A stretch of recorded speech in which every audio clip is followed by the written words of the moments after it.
This is tape 1 of 3 tapes on the New Order of Barbarians, referred to on these tapes as simply the New World System.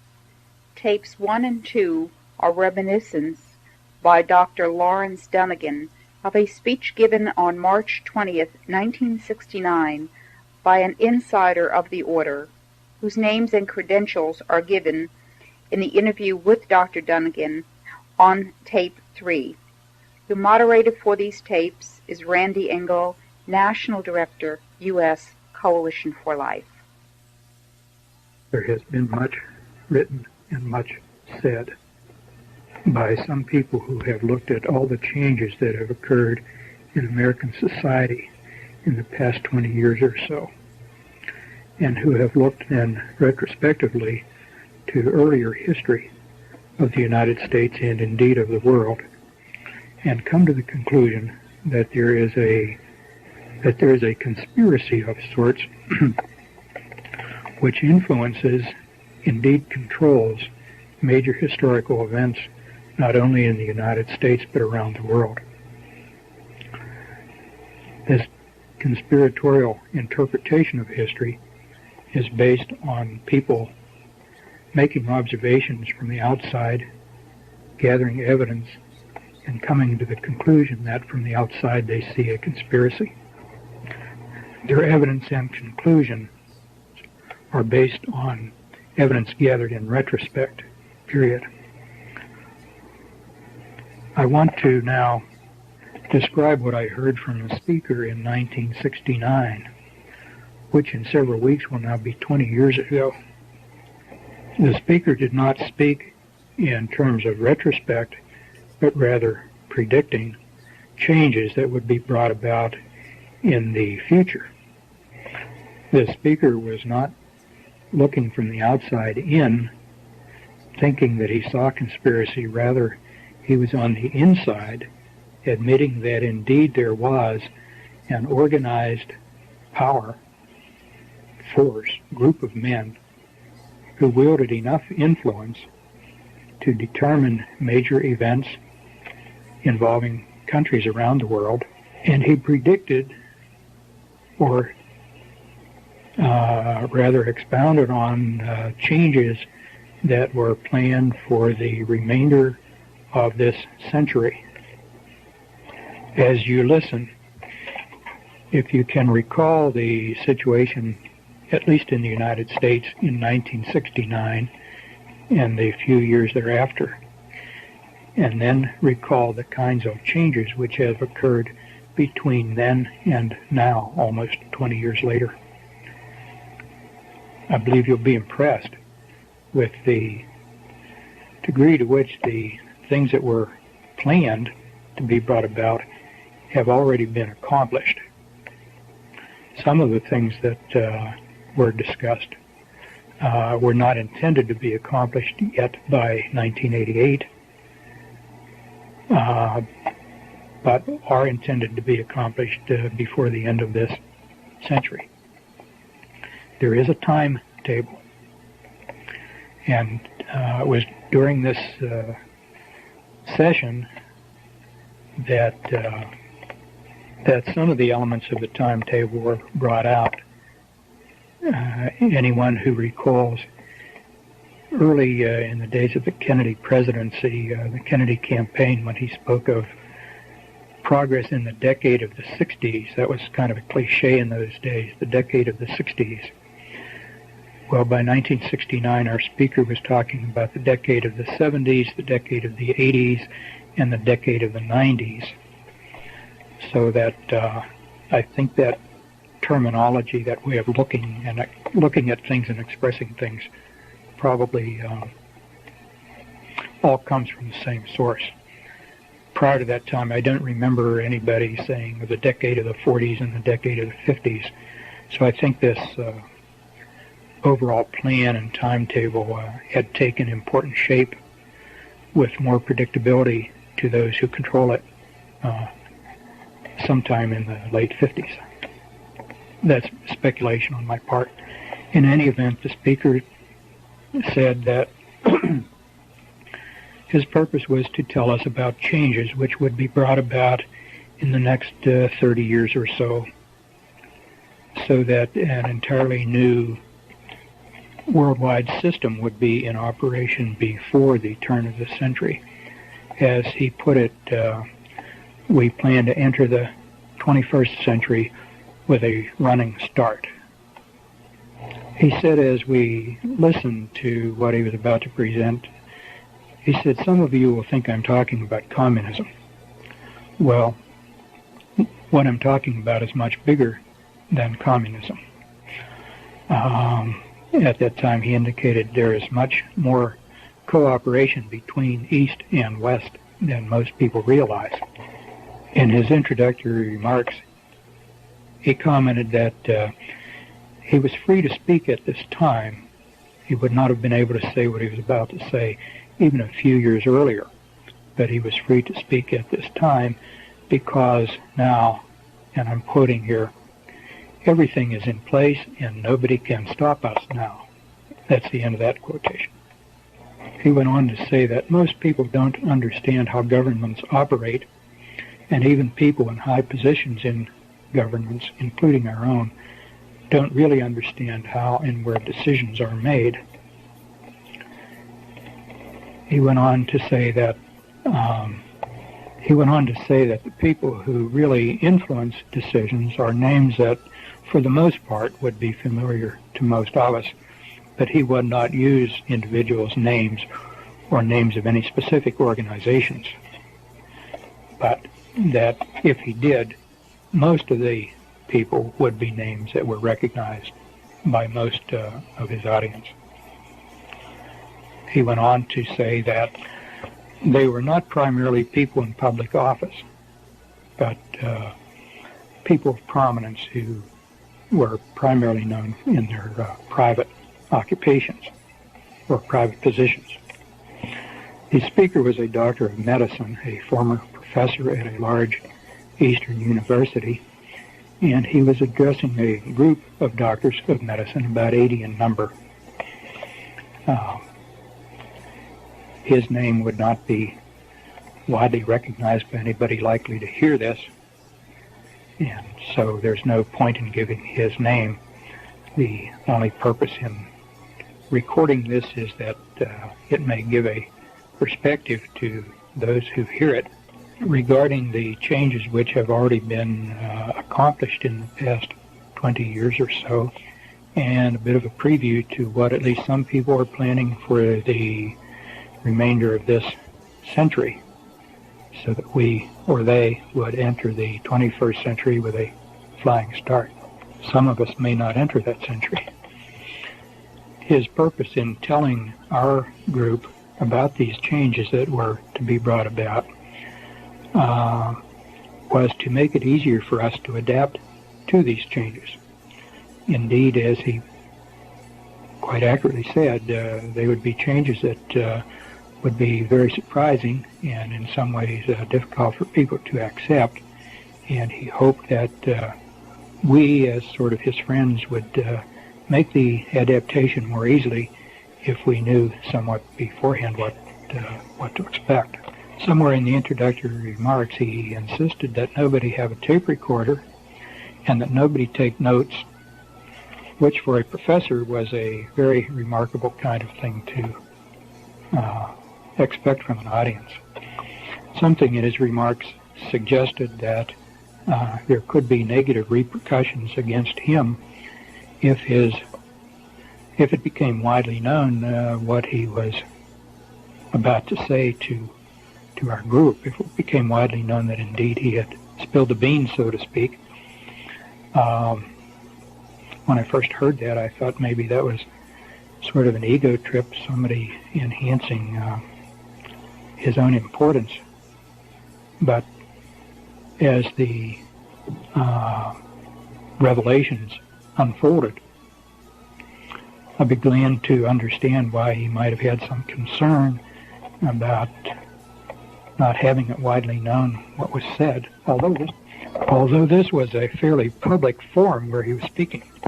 Remarks were delivered, but nonetheless he asked that no notes be taken, no tape recorder be used, suggesting there might be some personal danger to himself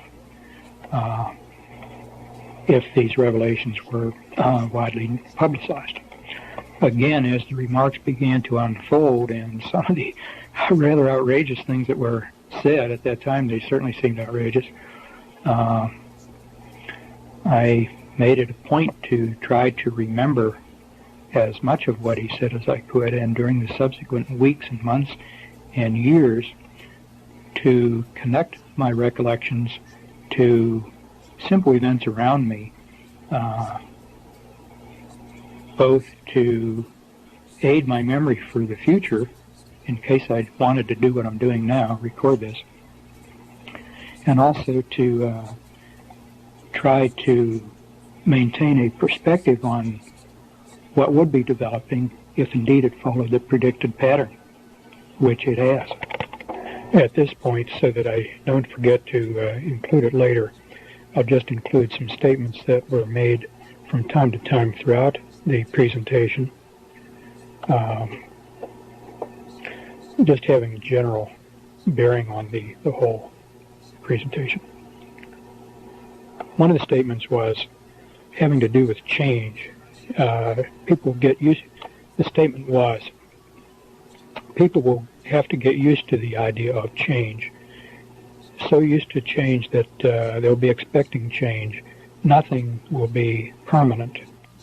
This often came out in the context of a society of where people seem to have no roots or moorings, but would be passively willing to accept change simply because that was all they had ever known.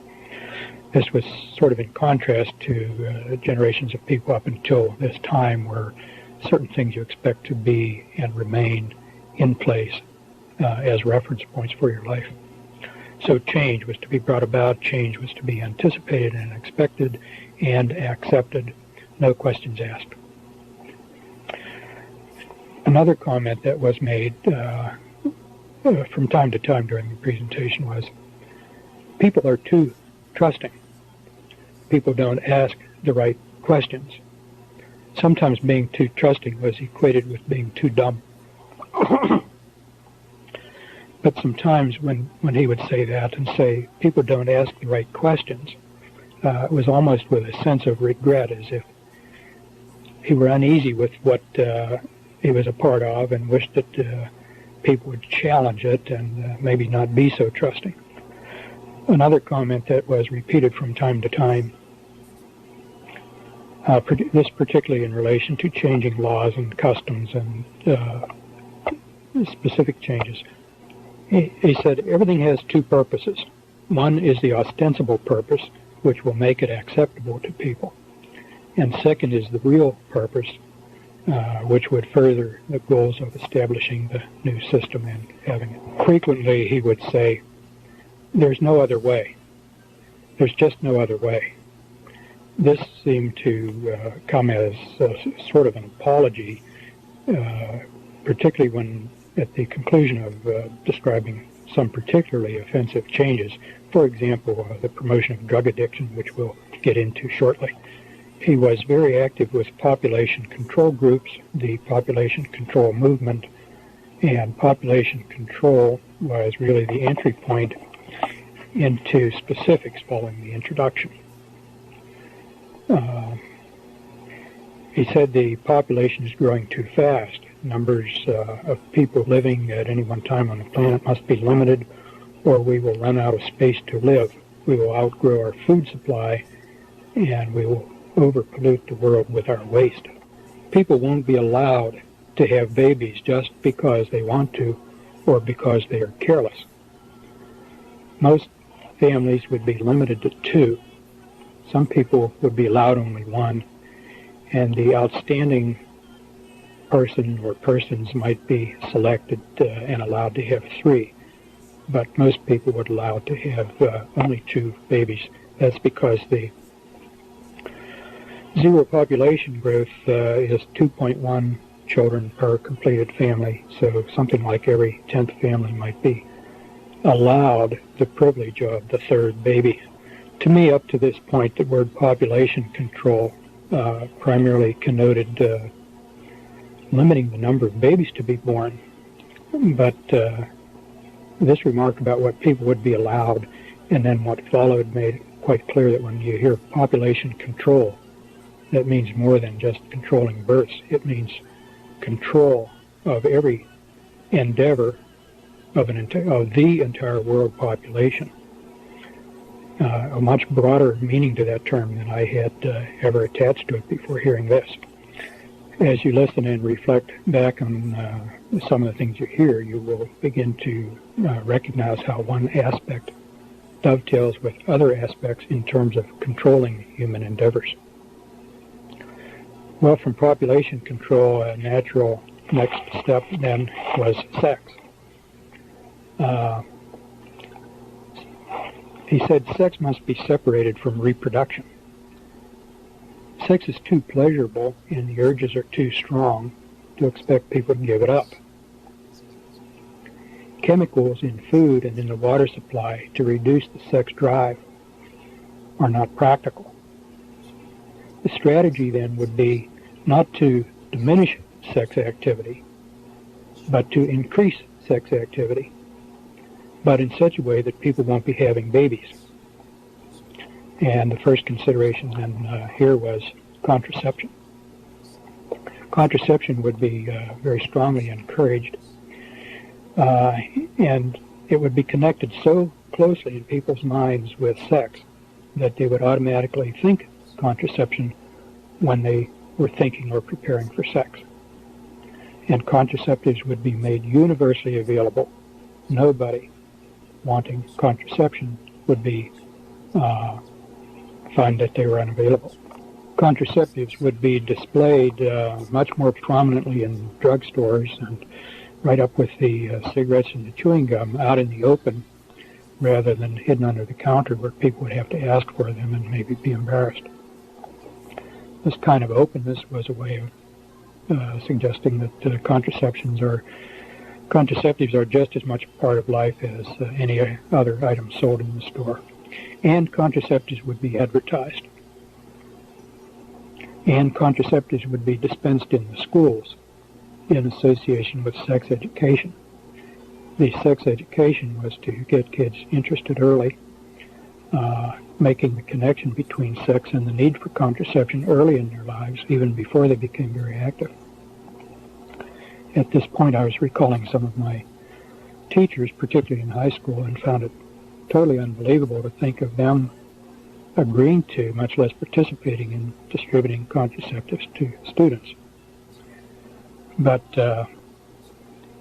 that only reflected my lack of understanding of how these people operate. That was before the school-based clinic programs got started. Many cities in the United States by this time have already set up school-based clinics, which are primarily contraception, birth control, population control clinics. The idea then is that the connection between sex and contraception introduced and reinforced in school would carry over into marriage. Indeed, if young people, when they matured, decided to get married, marriage itself would be diminished in importance.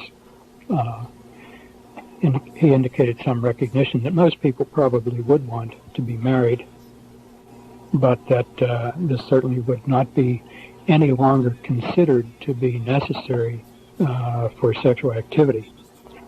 No surprise then that the next item was abortion, and this now back in 1969, 4 years before Roe v. Wade. He said abortion will no longer be a crime. Abortion would be accepted as normal and would be paid for by taxes for people who could not pay for their own abortions. Contraceptives would be made available by tax money so that nobody would have to do without contraceptives. If school sex programs would lead to more pregnancies in children, that was really seen as no problem.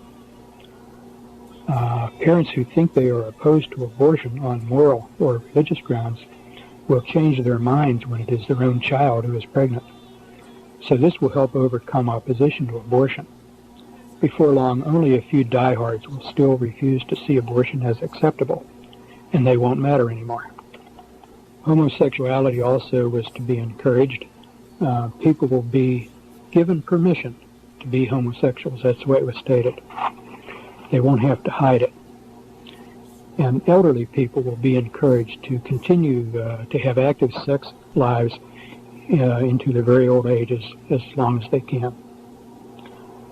Everyone will be given permission to have sex to enjoy however they want. Anything goes. This is the way it was put. And I remember thinking how arrogant for this individual or whoever he represents to feel that they can give or withhold permission for people to do things. But that was the terminology that was used.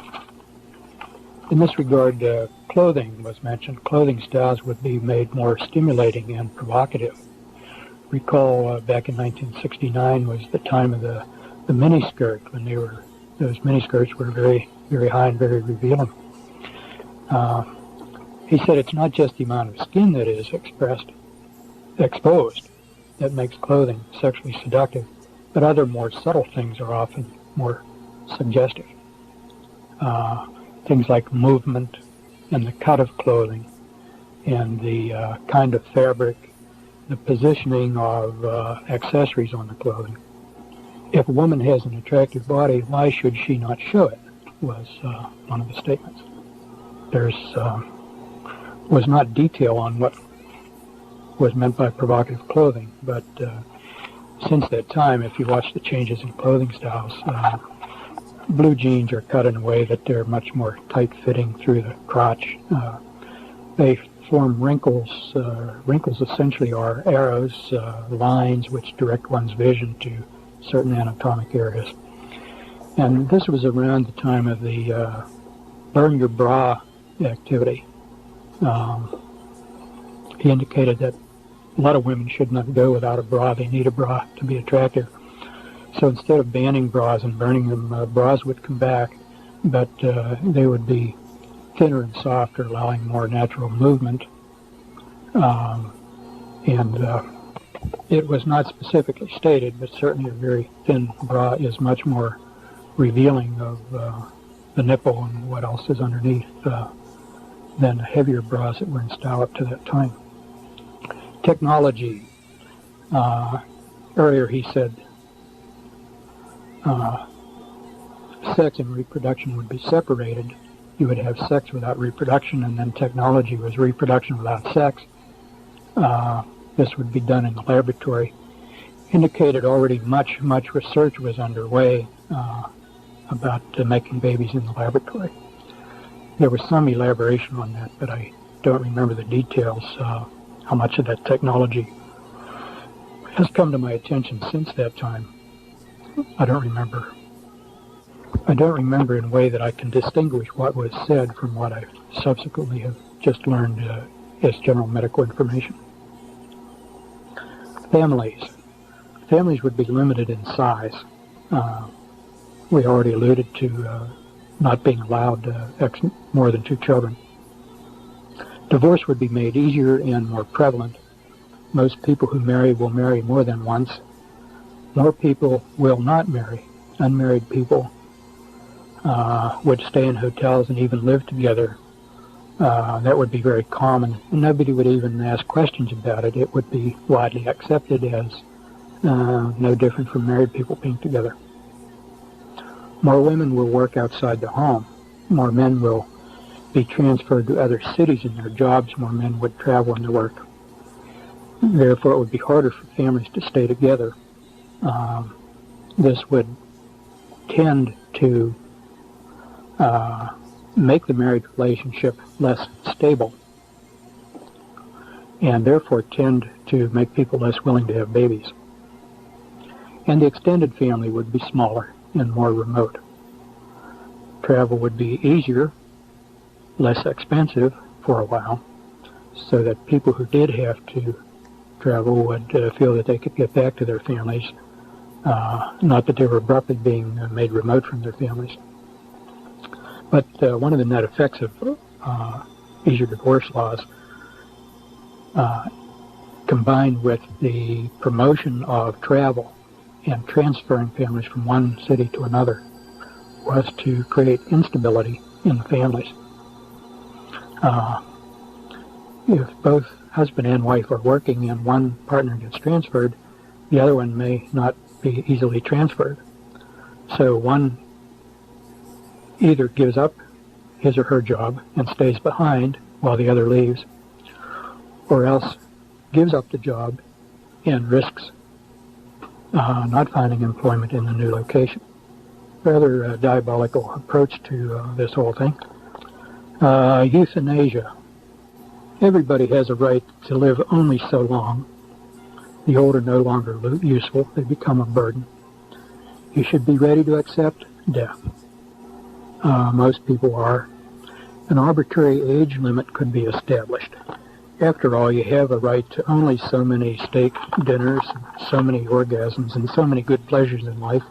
And after you've had enough of them, and you're no longer productive in working and contributing, then you should be ready to step aside for the next generation. Some things that would help people realize that they had lived long enough. He mentioned several of these. I don't remember them all. Here are a few. The use of very pale printing ink on forms that people necessary to fill out, so that older people wouldn't be able to read the pale ink as easily and would need to go to younger people for help. Automobile traffic patterns. There would be more high-speed traffic lanes,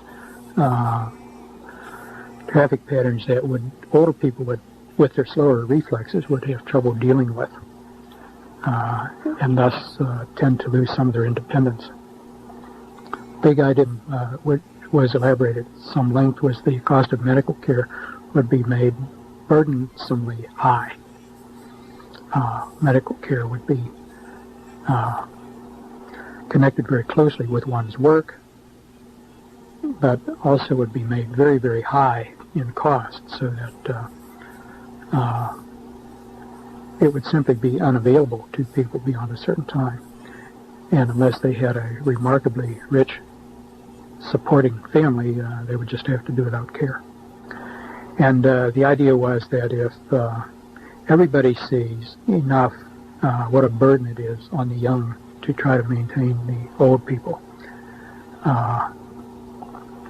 then the young would become agreeable to helping mom and dad along the way, provided that this was done humanely and with dignity. And then the example was there could be like a nice farewell party, a real celebration. Mom and dad had done a good job. And then after the party's over, take the demise pill. The next topic is medicine. There would be profound changes in the practice of medicine. Overall, medicine would be much more tightly controlled. The observation was made, Congress is not going to go along with national health insurance that in 1969 he said is now abundantly evident, but it's not necessary. We have other ways to control health care. These will come about more gradually, but all health care delivery would come under tight control. Medical care would be closely connected to work. If you don't work or can't work, you won't have access to medical care. The days of hospitals giving away free care would gradually wind down until that was virtually non-existent. Costs would be forced up so that people won't be able to afford to go without insurance. People pay. You pay for it, you're entitled to it. It was only subsequently that I began to realize the extent to which you would not be paying for it. Your medical care would be paid for by others, and therefore you would gratefully accept on bended knee what was offered to you as a privilege. Your role being responsible for your own care would be diminished. As an aside here, this is not something that was developed at the time. I didn't understand at the time, but as an aside, the way this works, everybody's made dependent on insurance. And if you don't have insurance and you pay directly, the cost of your care is enormous. The insurance company, however, paying for your care does not pay that same amount. If you are charged, say, $600 for the use of an operating room, the insurance company does not pay $600 on your part. They pay $300 or $400.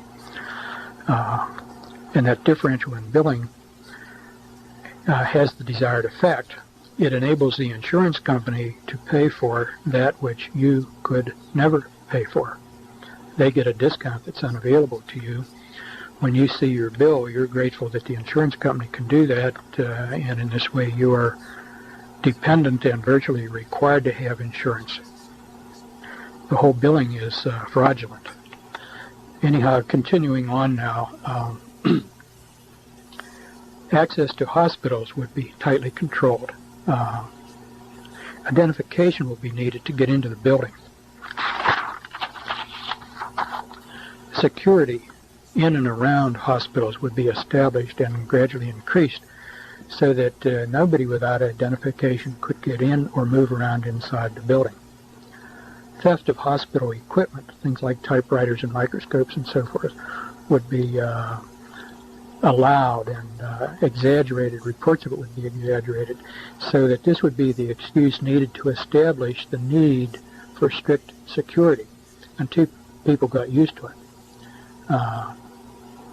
And anybody moving about in a hospital would be required to wear an identification badge with a photograph and telling why he was there, employee or lab technician or visitor or whatever. And this is to be brought in gradually, getting everybody used to the idea of identifying themselves until it was just accepted. This need for ID to move about would start in small ways, hospitals, some businesses, but gradually expand to include everybody in all places. It was observed that hospitals can be used to confine people for the treatment of criminals. This did not mean necessarily medical treatment. At that time, I did not know the word psycho prison, as in the Soviet Union, but without trying to recall all the details, basically it was describing the use of hospitals both for treating the sick and for confinement of criminals for reasons other than the medical well-being of the criminal. Definition of criminal was not given. The image of the doctor would change. No longer would he be seen as an individual professional in service to individual patients, but the doctor would be gradually recognized as a highly skilled technician, and his job would change. The job is to include things like executions by lethal injection. The image of the doctor as being a powerful, independent person would have to be changed. And he went on to say, doctors make entirely too much money. They should advertise like any other product. Lawyers would be advertising too. Keep in mind, this was an audience of doctors being addressed by a doctor, and it was interesting that he would make some rather insulting statements to his audience without fear of antagonizing us. The solo practitioner would become a thing of the past. A few diehards might try to hold out, but most doctors would be employed by an institution of one kind or another. Group practice would be encouraged, corporations would be encouraged, and then once the corporate image of medical care, as this gradually became more and more acceptable, doctors would more and more become employees rather than independent contractors. And along with that, of course, unstated but necessary, is the employee serves his employer, not his patient. So that's, and we've already seen quite a lot of that in the last 20 years, and currently more on the horizon. The term HMO was not used at that time, but as you look at HMOs, you see this is the way that medical care is being taken over since the national health insurance approach did not get through the Congress. A few diehard doctors may try to make a go of it, remaining in solo practice, remaining independent, which parenthetically is me. But they would suffer great loss of income. They'd be able to scrape by maybe, but never really live comfortably as those who were willing to become employees of the system. Ultimately, there would be no room at all for the solo practitioner after the system is entrenched. Next heading to talk about is health and disease. He said there would be new diseases to appear, which had not ever been seen before, would be very difficult to diagnose and be untreatable, at least for a long time.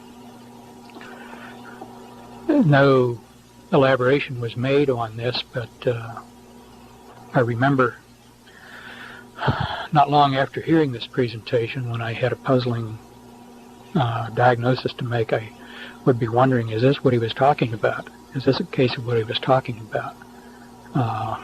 Some years later, as AIDS ultimately developed, I think AIDS was at least one example of what he was talking about. I now think that AIDS probably is a manufactured disease. Cancer.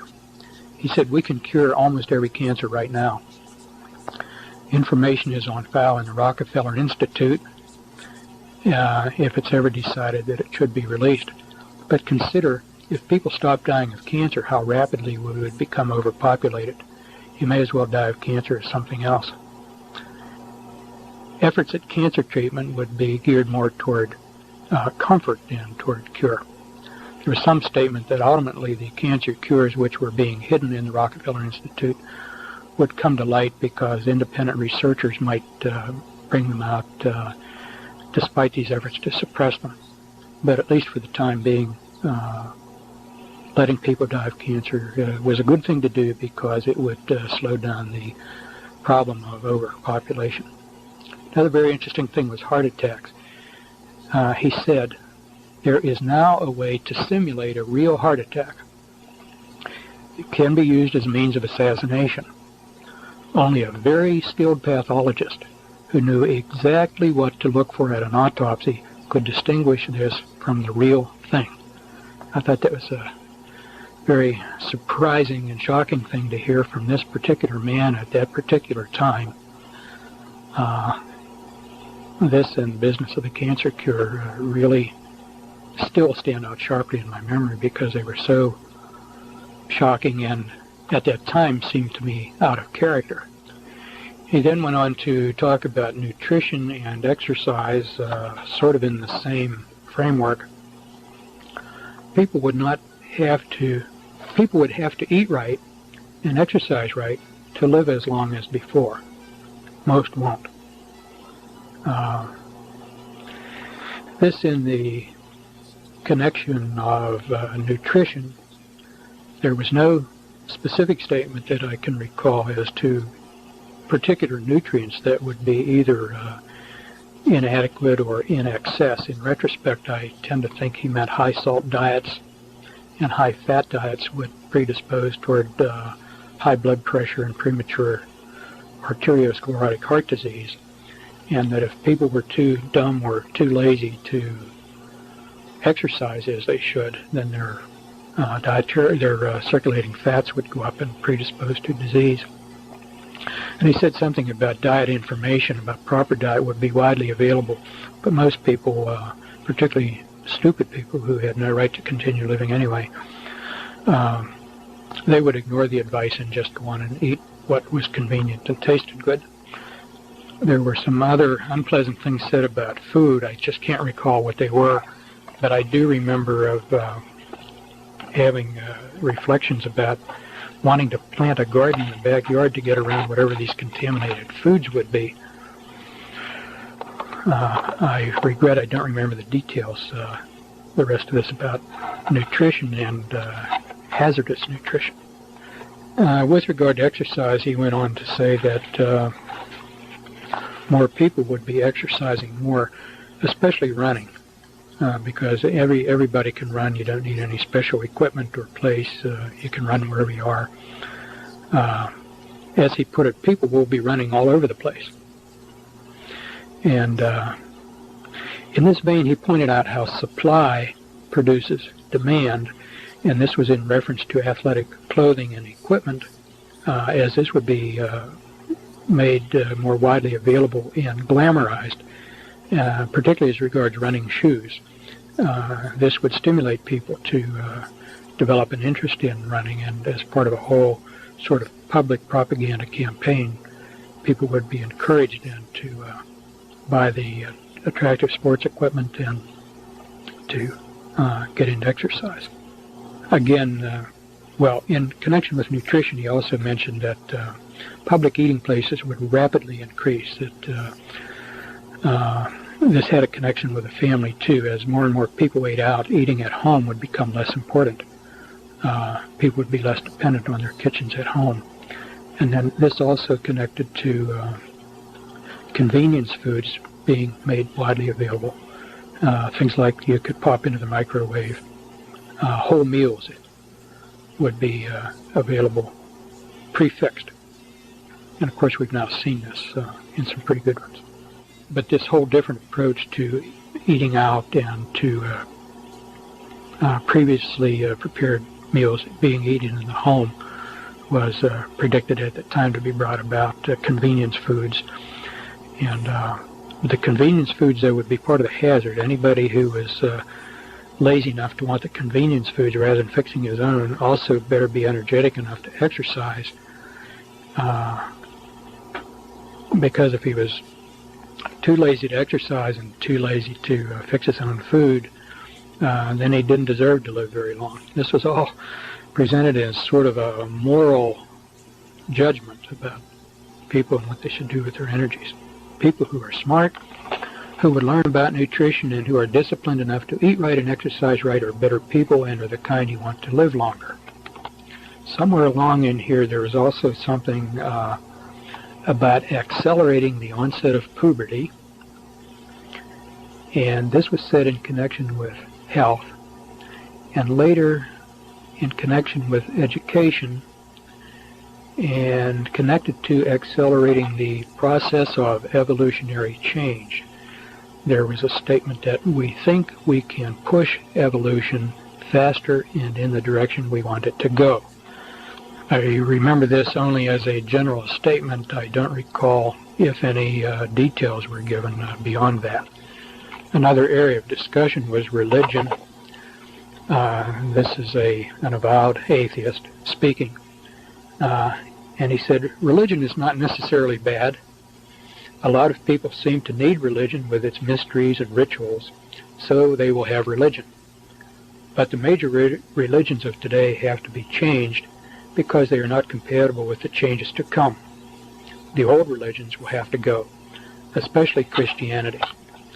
Once the Roman Catholic Church is brought down, the rest of Christianity will follow easily. Then a new religion can be accepted for use all over the world. It will incorporate something from all of the old ones to make it more easy for people to accept it and feel at home in it. Most people won't be too concerned with religion. They will realize that they don't need it. In order to do this, the Bible will be changed. It will be rewritten to fit the new religion. Gradually, key words will be replaced with new words having various shades of meaning.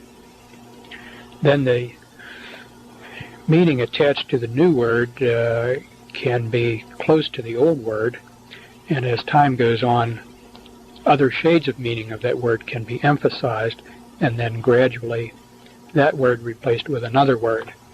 I don't know if I'm making that clear, but the idea is that everything in Scripture need not be rewritten, just key words replaced by other words, and the variability in meaning attached to any word can be used as a tool to change the entire meaning of Scripture and therefore make it acceptable to this new religion.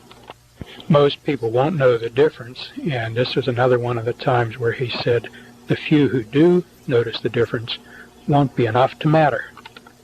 Then followed one of the most surprising statements of the whole presentation. He said, some of you probably think the churches won't stand for this.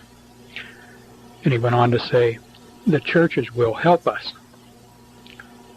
There is no elaboration on this. It was unclear just what he had in mind when he said the churches will help us. In retrospect, I think some of us now can understand what he might have meant at that time. I recall then only of thinking, no, they won't, and remembering our Lord's words where he said to Peter, thou art Peter, and upon this rock I will build my church, and the gates of hell will not prevail against it. So Yes, some people in the churches might help, and in the subsequent 20 years we've seen how some people in churches have helped. But we also know that our Lord's words will stand, and the gates of hell will not prevail. Another area of discussion was education, and one of the things in connection with education that I remember connecting with what he said about religion was, in addition to changing the Bible, he said that classics in literature would be changed. I seem to recall Mark Twain's writings was given as one example. But he said the casual reader reading a revised version of a classic would never even suspect there was any change, and somebody would have to go through word by word to even recognize that any change was made in these classics. The changes would be so subtle, but the changes would be such as to promote the acceptability of the new system.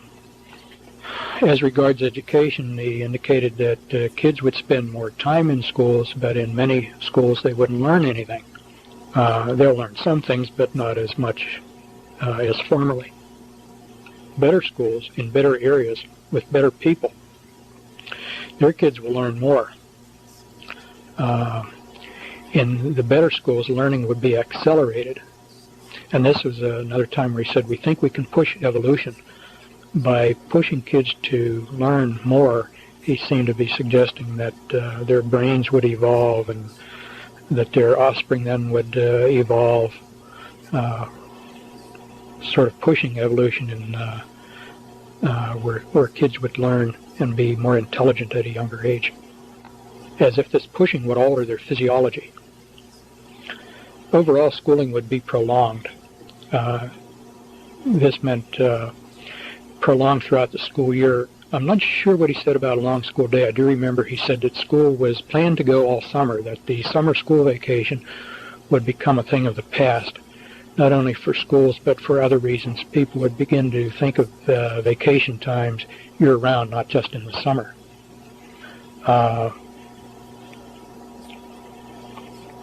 For most people, it would take longer to complete their education. To get what originally had been in a bachelor's program would now require advanced degrees and more schooling. So that a lot of school time would be just wasted time. Good schools would become more competitive. I inferred when he said that he was including all schools, elementary up through college, but I don't recall whether he said that. Students would have to decide at a younger age what they would want to study and get onto their track early if they would qualify. It would be harder to change to another field of study once you got started. Studies would be concentrated in much greater depth, but narrowed. You wouldn't have access to material in other fields outside your own area of study without approval. This seemed to be more where he talked about limited access to other fields. I seem to recall that as being more at the college level, high school and college level perhaps. People would be very specialized in their own area of expertise, but they won't be able to get a broad education and won't be able to understand what is going on overall. He was already talking about computers in education, and at that time he said anybody who wanted computer access or access to books that were not directly related to their field of study would have to have a very good reason for so doing, otherwise access would be denied. Another angle was that the schools would become more important in people's overall life. Kids, in addition to their academics, would have to get into school activities unless they wanted to feel completely out of it. But spontaneous activities among kids, the thing that came to my mind when I heard this was sandlot football and sandlot baseball teams that we worked up as kids growing up. I said to kids wanting any activities outside of school would be almost forced to get them through the school. There would be few opportunities outside. Now, the pressures of the accelerated academic program and accelerated demands where kids would feel they had to be part of something, one or another athletic club or some school activity. These pressures he recognized would cause some students to burn out. He said the smartest ones will learn how to cope with the pressures and to survive. There will be some help available to students in handling stress, but the unfit won't be able to make it. They will then move on to other things. In this connection, and later on in the connection with drug abuse and alcohol abuse, he indicated that psychiatric services to help would be increased dramatically. In all the pushing for achievement, it was recognized that many people would need help, and the people worth keeping around would be able to accept and benefit from that help and still be super achievers. Those who could not would fall by the wayside and therefore were sort of dispensable, expendable, I guess is the word I want. Education would be lifelong. Adults would be going to school. There will always be new information that adults must have to keep up. When you can't keep up anymore, you're too old. This was another way of letting older people know that the time had come for them to move on and take the demise pill. If you got too tired to keep up with your education, you got too old to learn new information, then this was a signal you begin to prepare to get ready to step aside. In addition to revising the classics, which I alluded to a while ago with revising the Bible, he said some books would just disappear from libraries. This was in the vein that some books contain information or contain ideas that should not be kept around, and therefore those books would disappear. I don't remember exactly if he said how this was to be accomplished, but I seem to recall carrying away the idea that this would include thefts, that certain people would be designated to go to certain libraries and pick up certain books and just get rid of them. Not necessarily as a matter of policy, just simply steal it. Further down the line, not everybody will be allowed to own books, and some books nobody will be allowed to own. Another area of discussion was laws that would be changed. At that time, a lot of states had blue laws about Sunday sales and certain Sunday activities. They said the blue laws would all be repealed. Gambling laws would be repealed or relaxed so that gambling would be increased.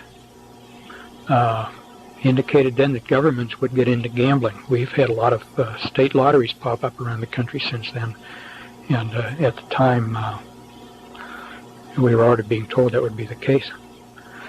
Why should all that gambling money be kept in private hands when the state could benefit from it, was the rationale behind it. But people should be able to gamble if they want to, so it would become a civil activity rather than a private or illegal activity. Bankruptcy laws would be changed. I don't remember the details, but just that they would be, and I know subsequent to that time they have been. Antitrust laws would be changed or be interpreted differently, or both.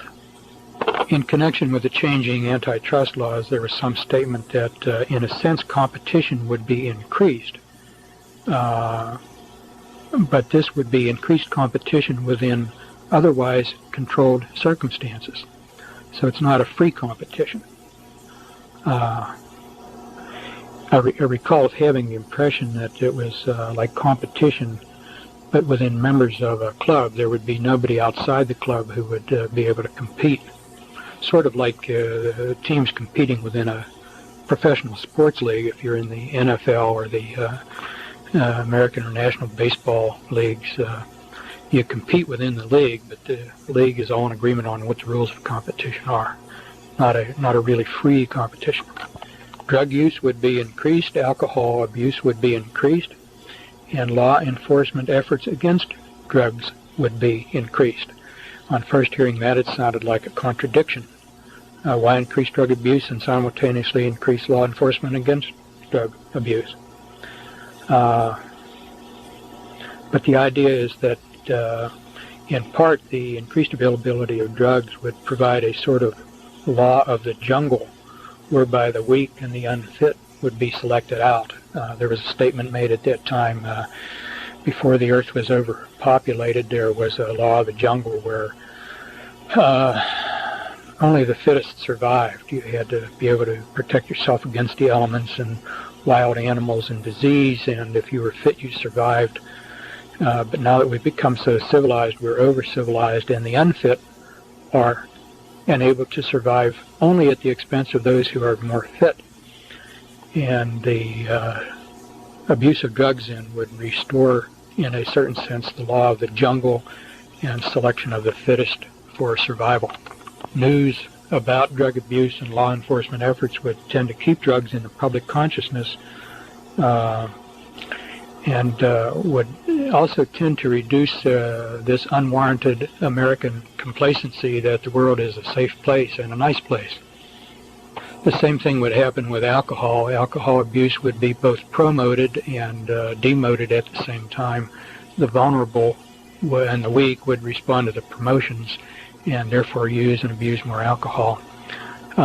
Drunk driving would become more of a problem, and stricter rules about driving under the influence would be established so that more and more people would lose their privilege to drive. This also had connection with something we'll get to later about overall restrictions on travel. Not everybody should be free to travel the way they do now in the United States. People don't have a need to travel that way. It's a privilege, was kind of the high-handed way it was put. Again, much more in the way of psychological services would be made available to help those who got hooked on drugs and alcohol. The idea being that in order to promote this drug and alcohol abuse, to screen out some of the unfit, people who otherwise are pretty good also would be subject to getting hooked.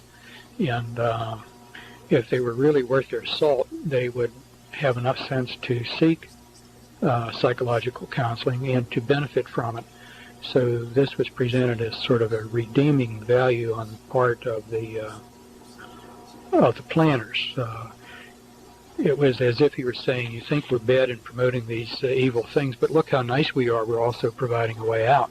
More jails would be needed. Hospitals could serve as jails. Some new hospital construction would be designed so as to make them adaptable to jail-like use. This is tape number 2 on the New Order of Barbarians. Change. Nothing is permanent. Streets would be rerouted, renamed. Areas you had not seen in a while then would become unfamiliar. Among other things, this would contribute to older people feeling that it was time to move on. People would feel they couldn't even keep up now with the changes in areas that were once familiar. Vacant buildings would be left to stand empty and to deteriorate, and streets would be allowed to deteriorate in certain localities. The purpose of this was to provide the jungle a depressed atmosphere for the unfit. Somewhere in this same connection he mentioned buildings and bridges would be made so that they would collapse after a while. There would be more accidents involving airplanes and railroads and automobiles. All of this to contribute to the feeling of insecurity, that nothing was safe. Not too long after this presentation, and I think one or two even before, in the area where I live, we had some newly constructed bridge to break, another newly constructed bridge defect discovered before it broke, and I remember reading just scattered incidents around the country where shopping malls would fall in right where they were filled with shoppers. And I remember that one of the shopping malls in our area, first building I'd ever been in where you could feel this vibration throughout the entire building when there were a lot of people in there. And I remember wondering at that time whether this shopping mall was one of the buildings he was talking about.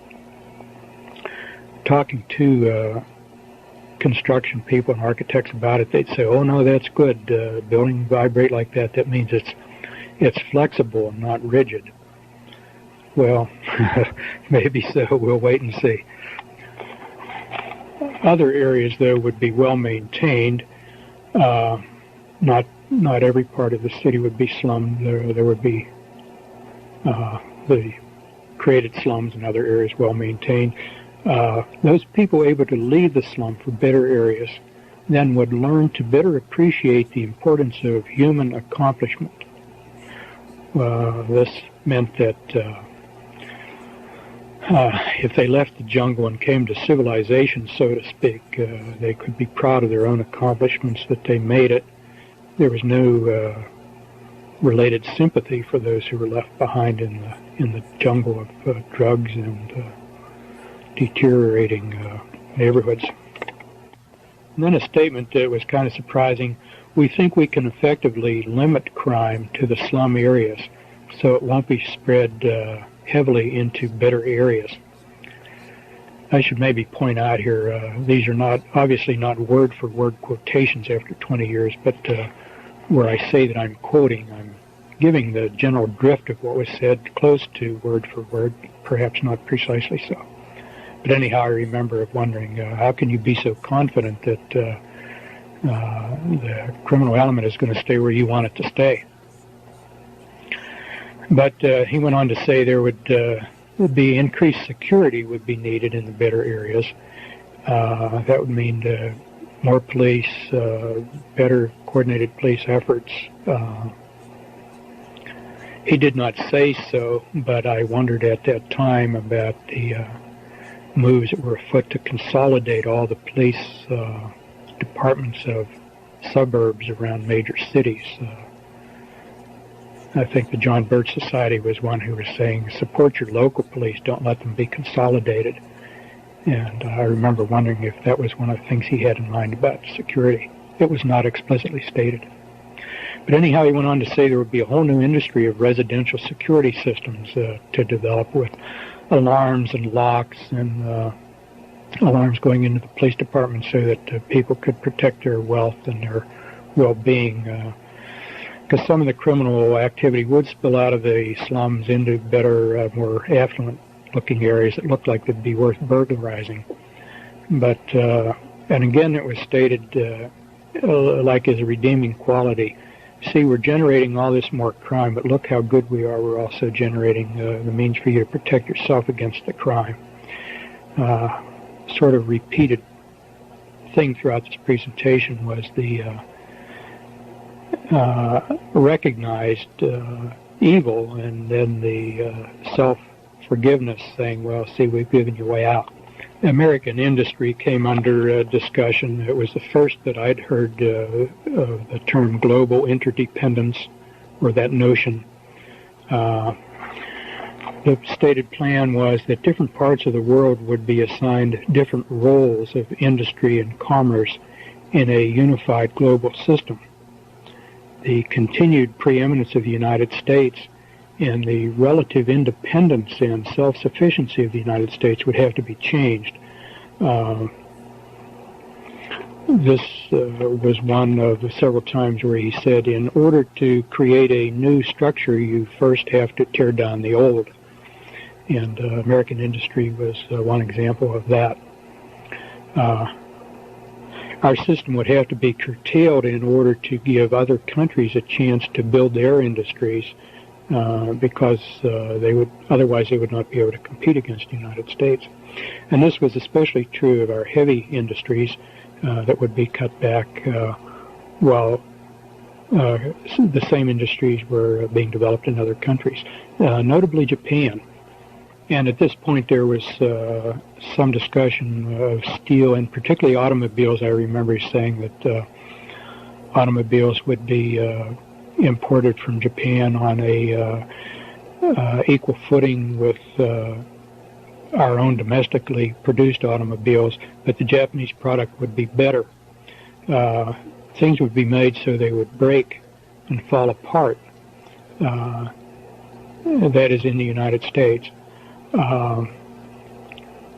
So that people would tend to prefer the imported variety, and this would give a bit of a boost to foreign competitors one example was Japanese.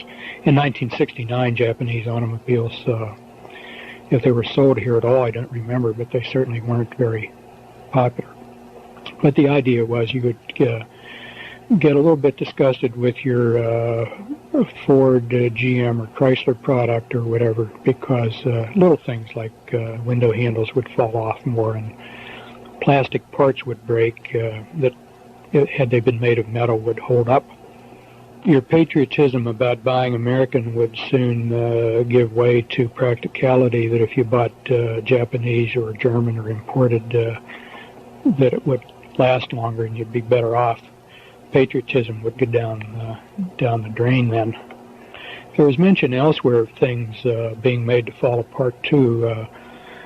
One of the, I don't remember specific items that, if they were even stated, other than automobiles, but I do recall having the impression, sort of in my imagination, of a surgeon having something fall apart in his hands in the operating room at a critical time. Was he including this sort of thing in his discussion?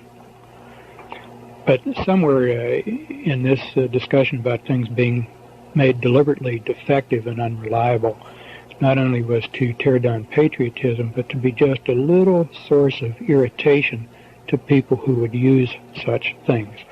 Again, the idea that you not feel terribly secure, promoting the notion that the world isn't a terribly reliable place. The United States was to be kept strong in information, communications, high technology, education, and agriculture.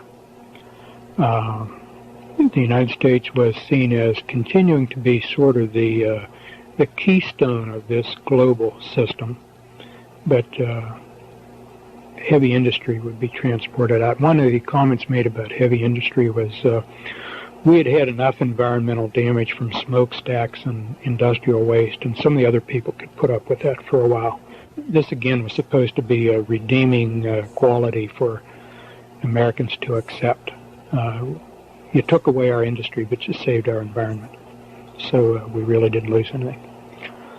And along this line, there were talks, there was then discussion about people losing their jobs as a result of industry and opportunities for retraining, and particularly population shifts would be brought about. This is sort of an aside, but I think I'll explore the aside before I forget it more. Population shifts were to be brought about so that people would be tending to move into the Sun Belt.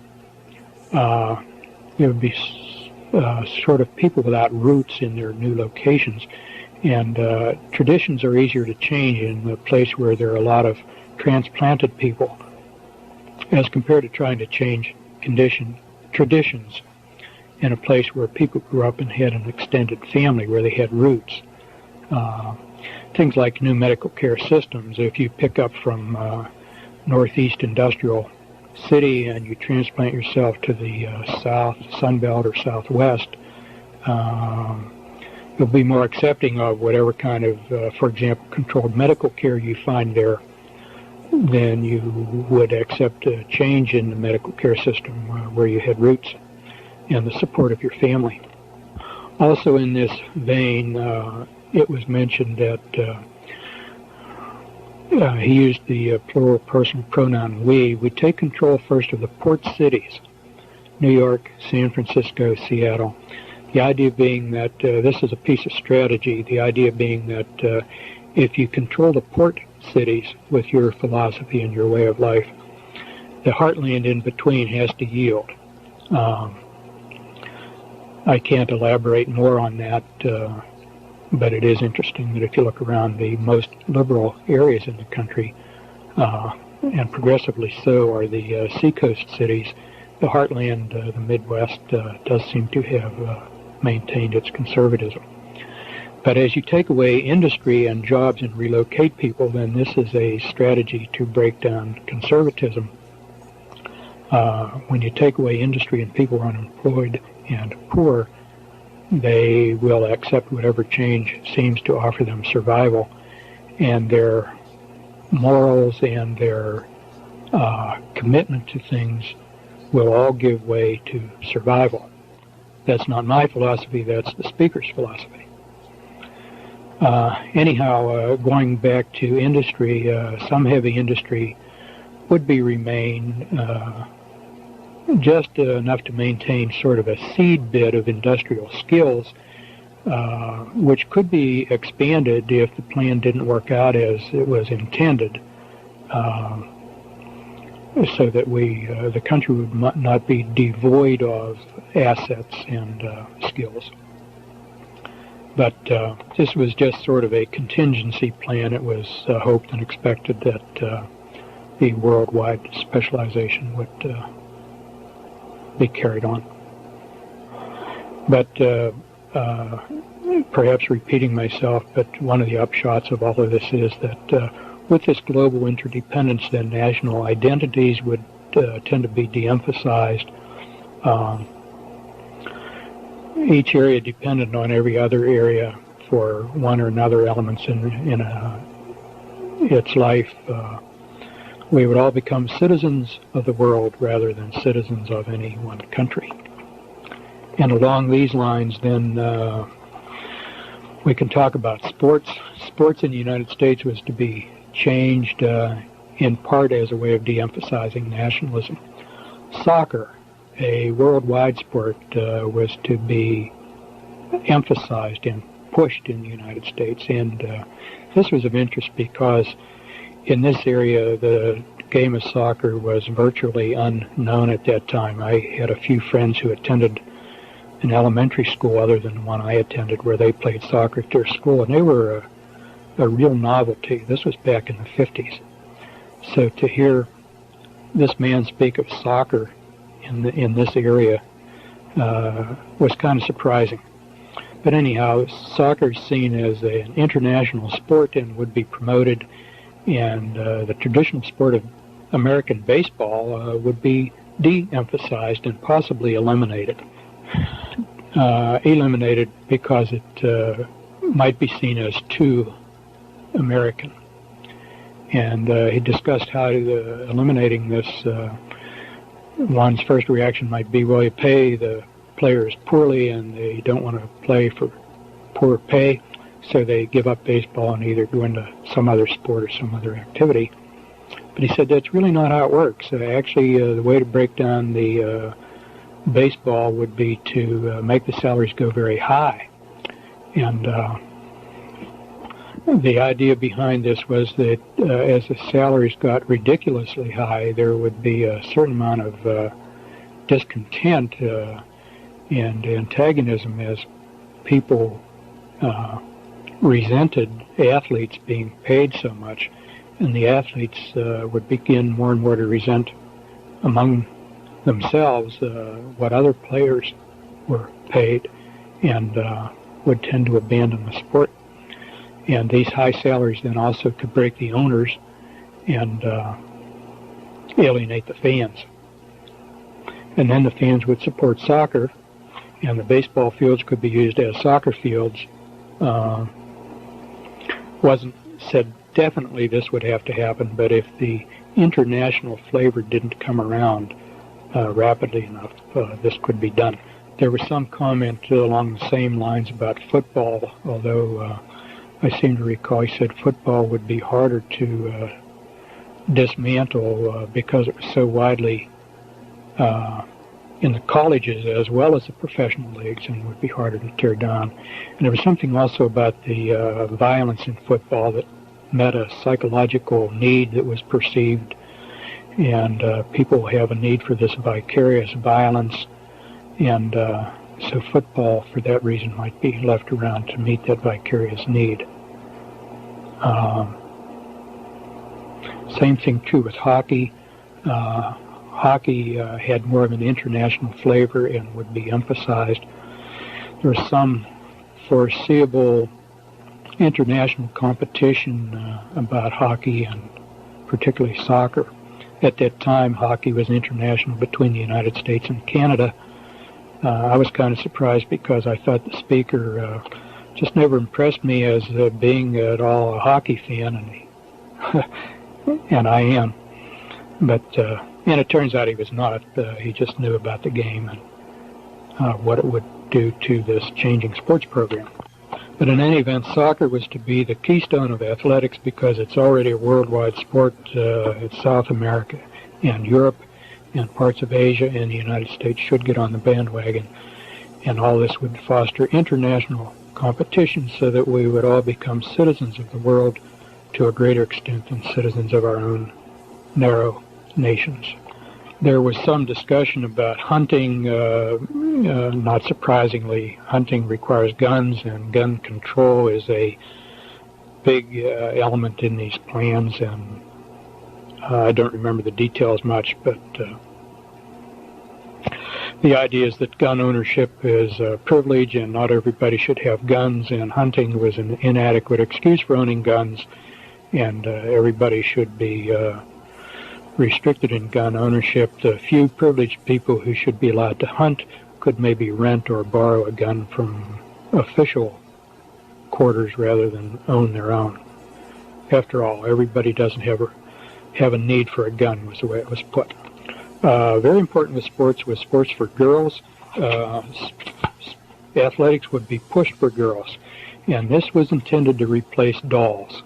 Baby dolls would still be around, a few of them, but you would not see the number and variety of dolls, and dolls would not be pushed because girls should not be thinking about babies and reproduction. Girls should be out on the athletic field just as the boys are. Girls and boys really need not be all that different. Tea sets were to go the way of dolls, and all these things that traditionally were thought of as feminine would be greatly de-emphasized as girls got into more masculine pursuits. And just one of the things I recall was that the sports pages would be full of the scores of girls' teams just right there, right along with the boys' teams. And that's recently begun to, after 20 years, recently begun to appear in our local papers. The girls' sports scores are right along with the boys' sports scores. So all of this to change the role model of what a young girl should look to be while she's growing up. She should look to be an athlete rather than to look forward to being a mother. Entertainment. Movies would gradually be made more explicit as regards sex and language. After all, sex and rough language are real, and why pretend that they are not? There would be pornographic movies in the theaters, on television, and VCRs were not around at that time, but it indicated that these cassettes would be available, and video cassette players would be available for use in the home, and pornographic movies would be available on these VCRs as well as in the neighborhood theater and on your television. Said something like, people, you'll see people in the movies doing everything you can think of. Went on to say that, and all of this is to bring sex out in the open. That was another comment that was made several times, a term, sex out in the open. Violence would be made more graphic. This was intended to desensitize people to violence. There might need to be a time when people would witness real violence and be a part of it. Later on, it'll become clear where this is headed. So there would be more realistic violence in entertainment, would make it easier for people to adjust. People's attitudes towards death would change, and they would not be so fearful of it, but more accepting of it. And not be so aghast at the sight of dead people or injured people. We don't need to have a genteel population paralyzed by what they might see. People would just learn to say, well, I don't want that to happen to me. This was the first statement suggesting that the plan includes numerous human casualties which the survivors would see. This particular aspect of the presentation came back in my memory very sharply a few years later when a movie about the Lone Ranger came out, and I took my very young son to see it, and early in the movie were some very violent scenes. One the victim's shot in the forehead, and there was sort of a splat where the bullet entered his forehead and some blood. And I remember regretting that I took my son, and remember of feeling anger toward the doctor who spoke. Not that he made the movie, but he agreed to be part of this movement, and I was repelled by the movie, and it brought back this aspect of his presentation very sharply in my memory. As regards music, he made a rather straightforward statement like, music will get worse. And in 1969, the rock music was getting more and more unpleasant. It was interesting that just his word, the way he expressed it, it would get worse, acknowledging that it was already bad. Lyrics would become more openly sexual.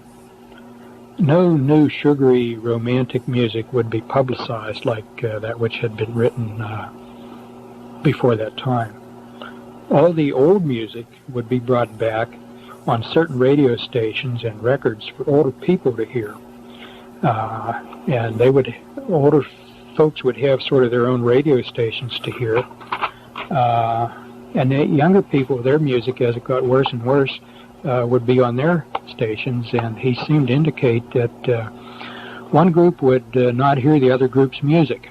Older folks would just refuse to hear the junk that was offered to young people, and the young people would accept the junk because it was identified them as their generation and helped them feel distinct from the older generation.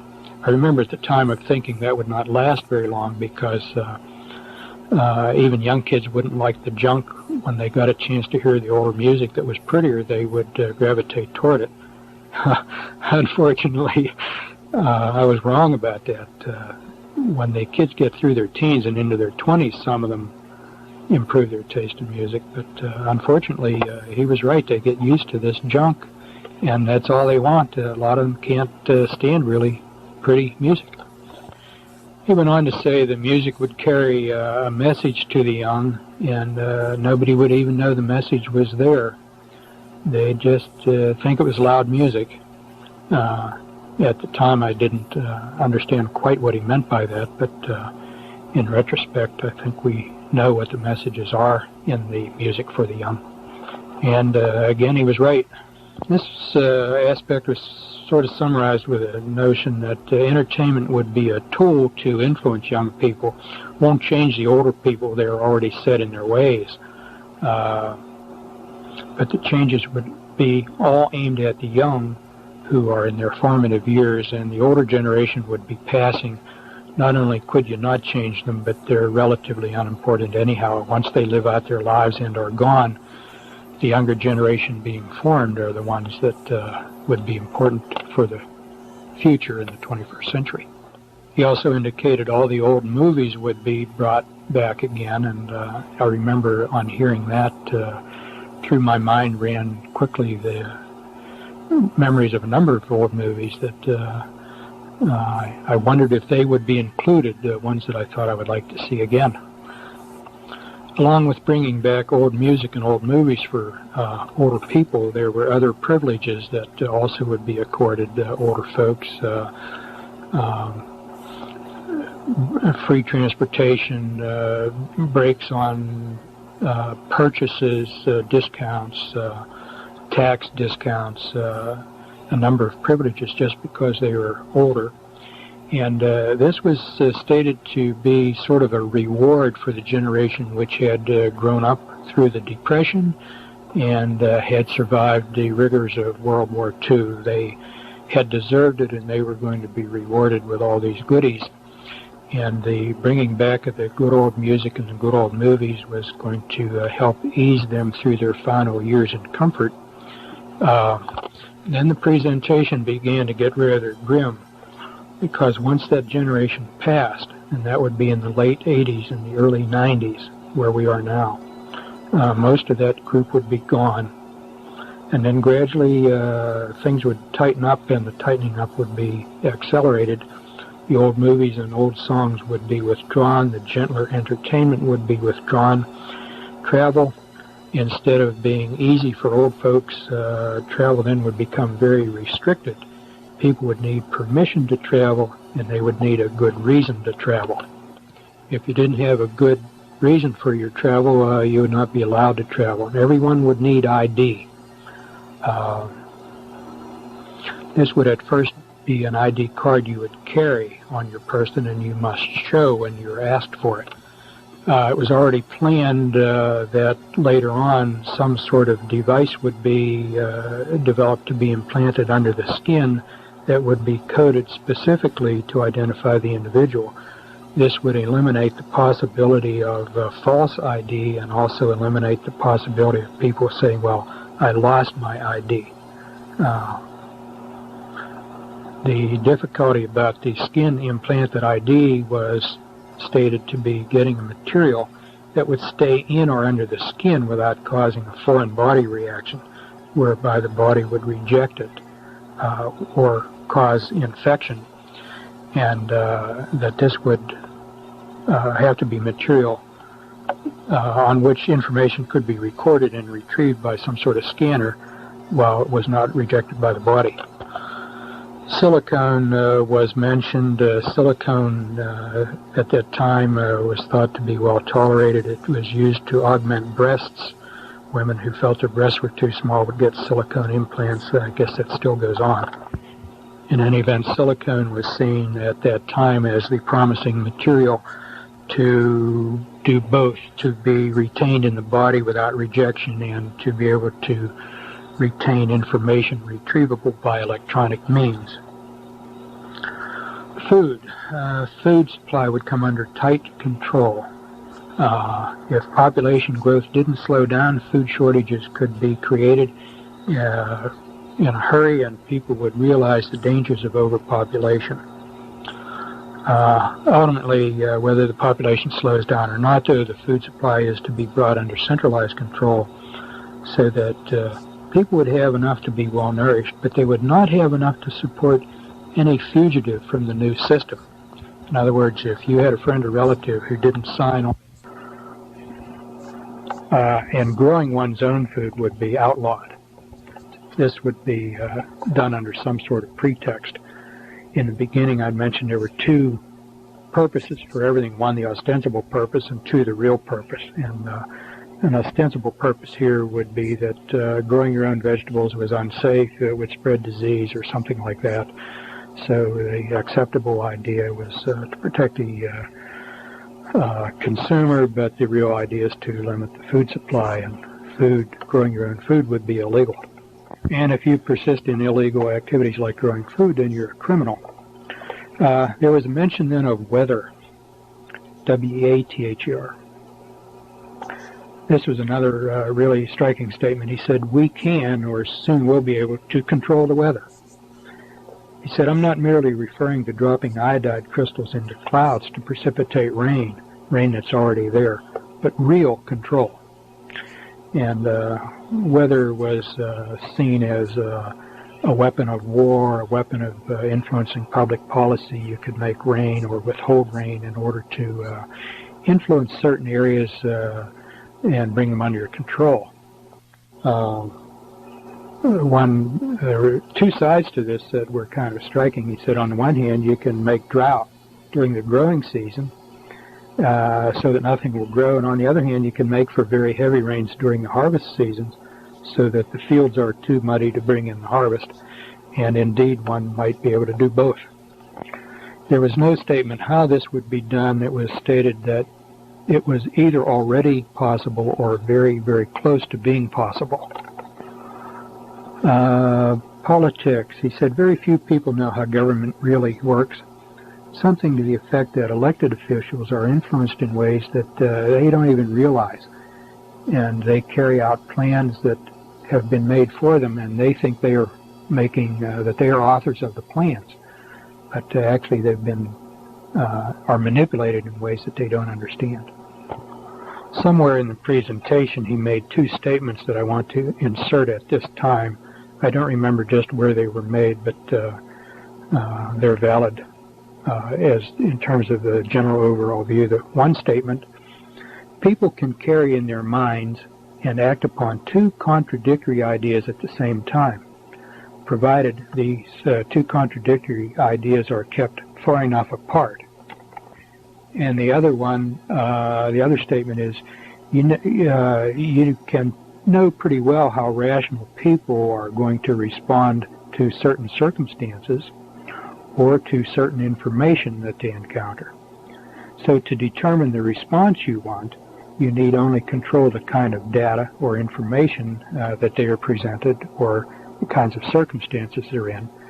And being rational people, they'll do what you want them to do. They may not fully understand what they're doing or why.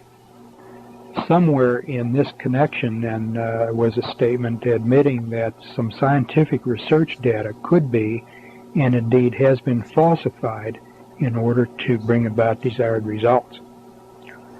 And here it was said, people don't ask the right questions. Some people are too trusting. Now, this was an interesting statement because the speaker and the audience, all being doctors of medicine and supposedly very objectively, dispassionately scientific, and science being the be-all and end-all, well, to falsify data, scientific research data, in that setting is like blasphemy in the church. You just don't do that. Anyhow, out of all of this was to, on the political scene, was to come the new international governing body, probably to come through the UN and with the World Court, but not necessarily through those structures. It could be brought about in other ways. Acceptance of the UN at that time was seen as not being as wide as had been hoped. Efforts would continue to give the United Nations increasing importance. People would be more and more used to the idea of relinquishing some national sovereignty. Economic interdependence would foster this goal from a peaceful standpoint. Avoidance of war would foster it from the standpoint of worrying about hostilities. It was recognized that doing it peaceably was better than doing it by war. It was stated at this point that war is obsolete. And I thought that was an interesting phrase because obsolete means something that once was seen as useful is no longer useful. But war is obsolete, this being because of the nuclear bombs. War is no longer controllable. Formerly, wars could be controlled, but if nuclear weapons would fall into the wrong hands, there could be an unintended nuclear disaster. It was not stated who the wrong hands are. We were free to infer that maybe this meant terrorists, but in more recent years I'm wondering whether the wrong hands might also include people that we've assumed have had nuclear weapons all along. Maybe they don't have them. Just as it was stated that industry would be preserved in the United States a little bit, just in case the worldwide plans didn't work out, just in case some country or some other powerful person decided to bolt from the pack and go his own way. One wonders whether this might also be true with nuclear weapons. When you hear that he said they might fall into the wrong hands, there was some statement that the possession of nuclear weapons has been tightly controlled, sort of implying that anybody who had nuclear weapons was intended to have them. That would necessarily have included the Soviet Union, if indeed they have them. But I recall at the time of wondering, are you telling us or are you implying that that this country willingly gave nuclear weapons to the Soviets? At that time, that seemed like a terribly unthinkable thing to do, much less to admit. The leaders of the Soviet Union seemed to be so dependent on the West, though. One wonders whether there might have been some fear that they would try to assert independence if they indeed had these weapons. So, I don't know. It's something to speculate about, perhaps. Who did he mean when he said if these weapons fall into the wrong hands? Maybe just terrorists. We'll see. Anyhow, the new system would be brought in, if not by peaceful cooperation, everybody willingly yielding national sovereignty, then by bringing the nation to the brink of nuclear war. And everybody would be so fearful as hysteria was created about the possibility of nuclear war that there would be a strong public outcry to negotiate a peace, and people would willingly give up national sovereignty in order to achieve peace, and thereby this would bring in the new international political system. This was stated, and a very impressive thing to hear then. If there were too many people in the right places who resisted this, there might be a need to use one or two, possibly more nuclear weapons. As it was put, this would be possibly needed to convince people that we mean business. And that was followed with a statement that by the time one or two of those went off, then everybody, even the most reluctant, would yield. He said something about this negotiated peace would be very convincing. This kind of in a framework or in a context that the whole thing was rehearsed, but nobody would know it. People hearing about it would be convinced that it was a genuine negotiation between hostile enemies who finally had come to the realization that peace was better than war. In this context, discussing war and war is obsolete, a statement was made that there were some good things about war. One, you're going to die anyway, and people sometimes in war get a chance to display great courage and heroism, and if they die, they've died well, and if they survive, they get recognition. So that in any case, the hardships of war on the soldiers are worth it because that's the reward they get out of their warring. Another justification for war expressed was, if you think of the many millions of casualties in World War I and World War II, well, suppose all those people had not died but continued to live and continued to have babies.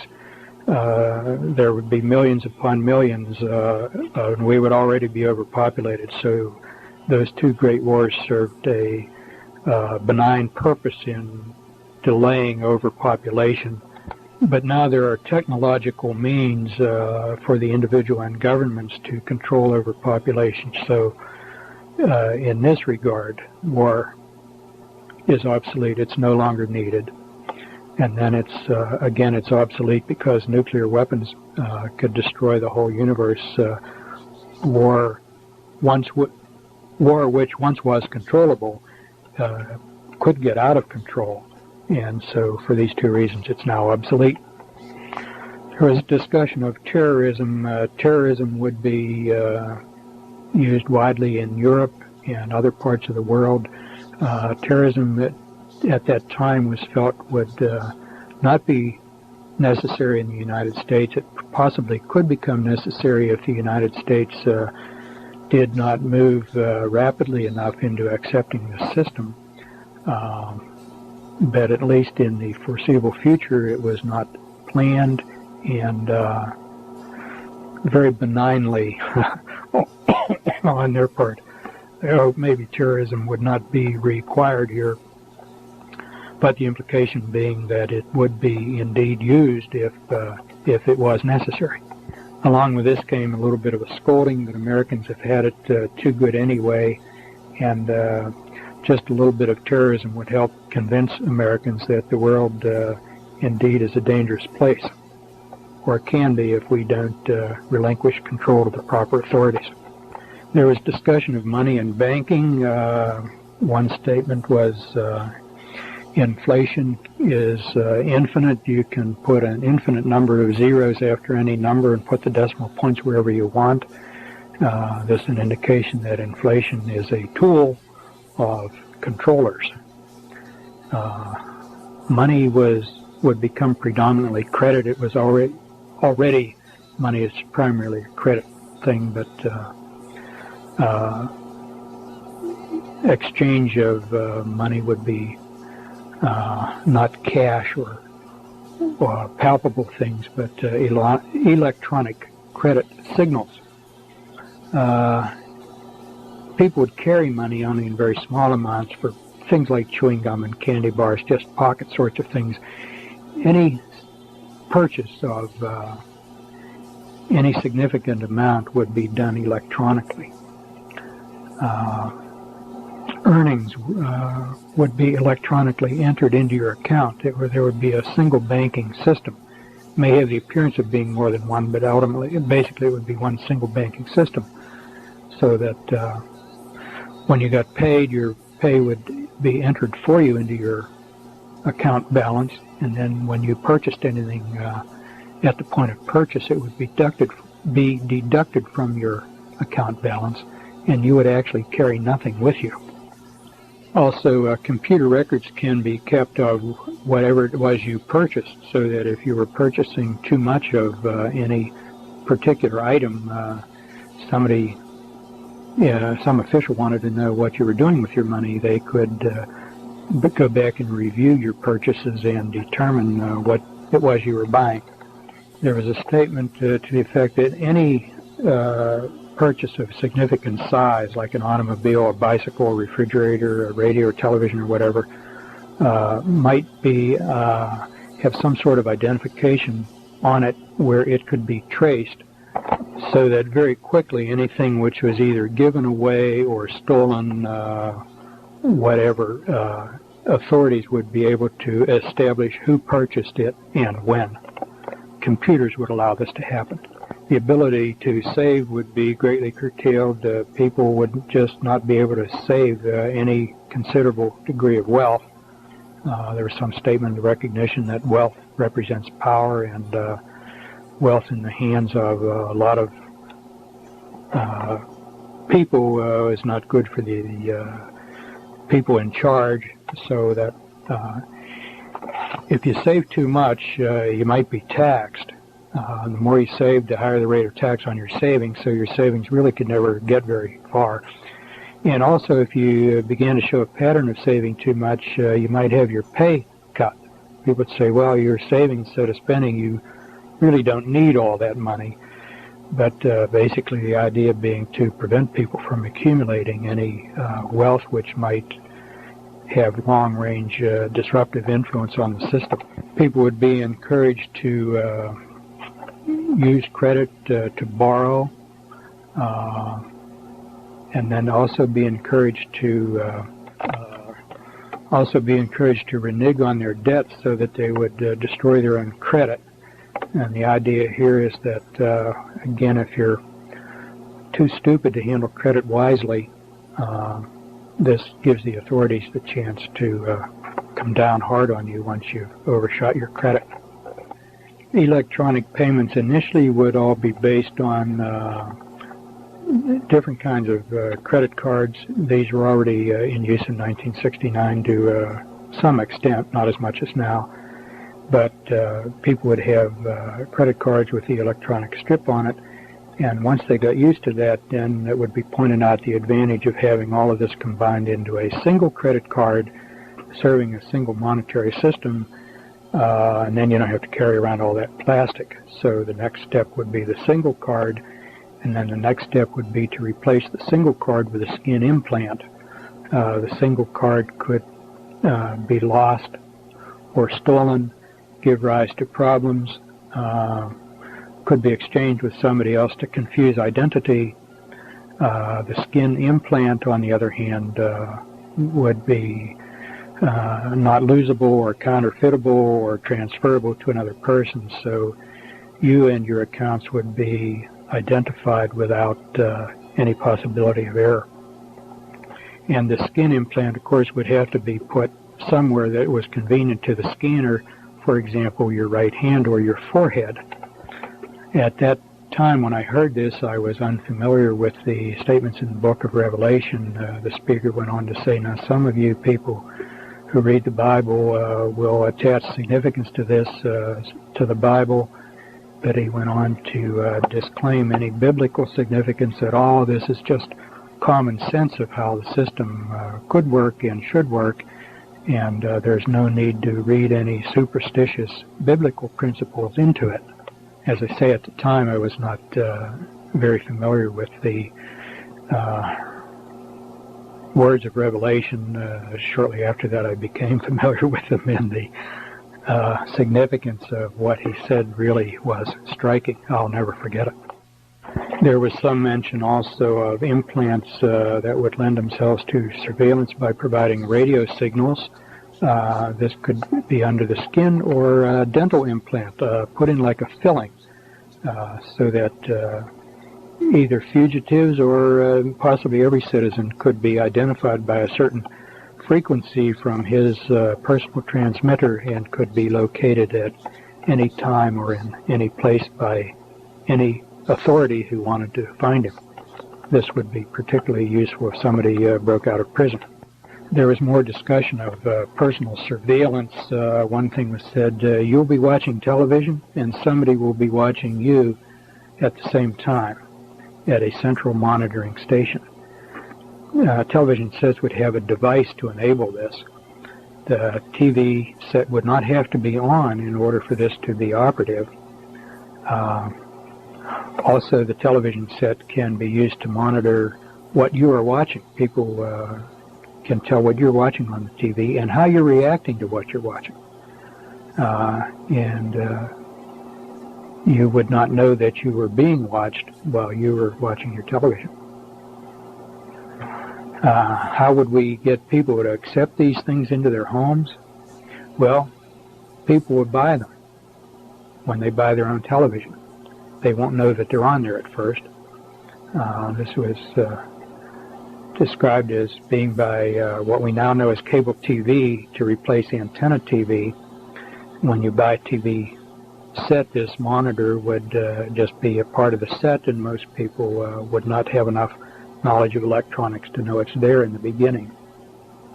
And then the cable would be the means of carrying the surveillance message to the monitor. By the time people found out that this monitoring was going on, they would also be already very dependent upon television for a number of things. Just the way people are dependent on the telephone today. One thing the television would be used for would be purchases.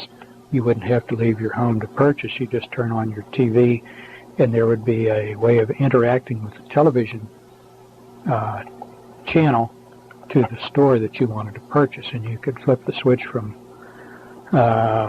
place to place to choose a refrigerator or clothing. This would be both convenient, but it also would make you dependent on the television, so that the built-in monitor is something you could not do without. There was some discussion of audio monitors too, just in case the authorities wanted to hear what was going on in rooms other than where the television monitor was. And in regard to this, the statement was made, any wire going into your house, for example, your telephone wire, could be used this way. I remember this in particular because it was fairly near the end of the presentation, and as we were leaving the meeting place, I said something to one of my colleagues about going home and pulling all the wires out of the house, except that I knew I couldn't get by without the telephone. And the colleague I spoke to just seemed numb. To this day, I don't think he even remembers what we talked about or what we heard that time, because I've asked him. But at that time, he seemed stunned. Before all these changes would take place with electronic monitoring, it was mentioned that there would be service trucks all over the place working on the wires and putting in new cables. This is how people who were on the inside would know how things were progressing. Privately owned housing would become a thing of the past. Cost of housing and financing housing would gradually be made so high that most people couldn't afford it, people who already owned their houses would be allowed to keep them. But as years go by, it would be more and more difficult for young people to buy a house. Young people would more and more become renters, particularly in apartments or condominiums. More and more unsold houses would stand vacant. People just couldn't buy them.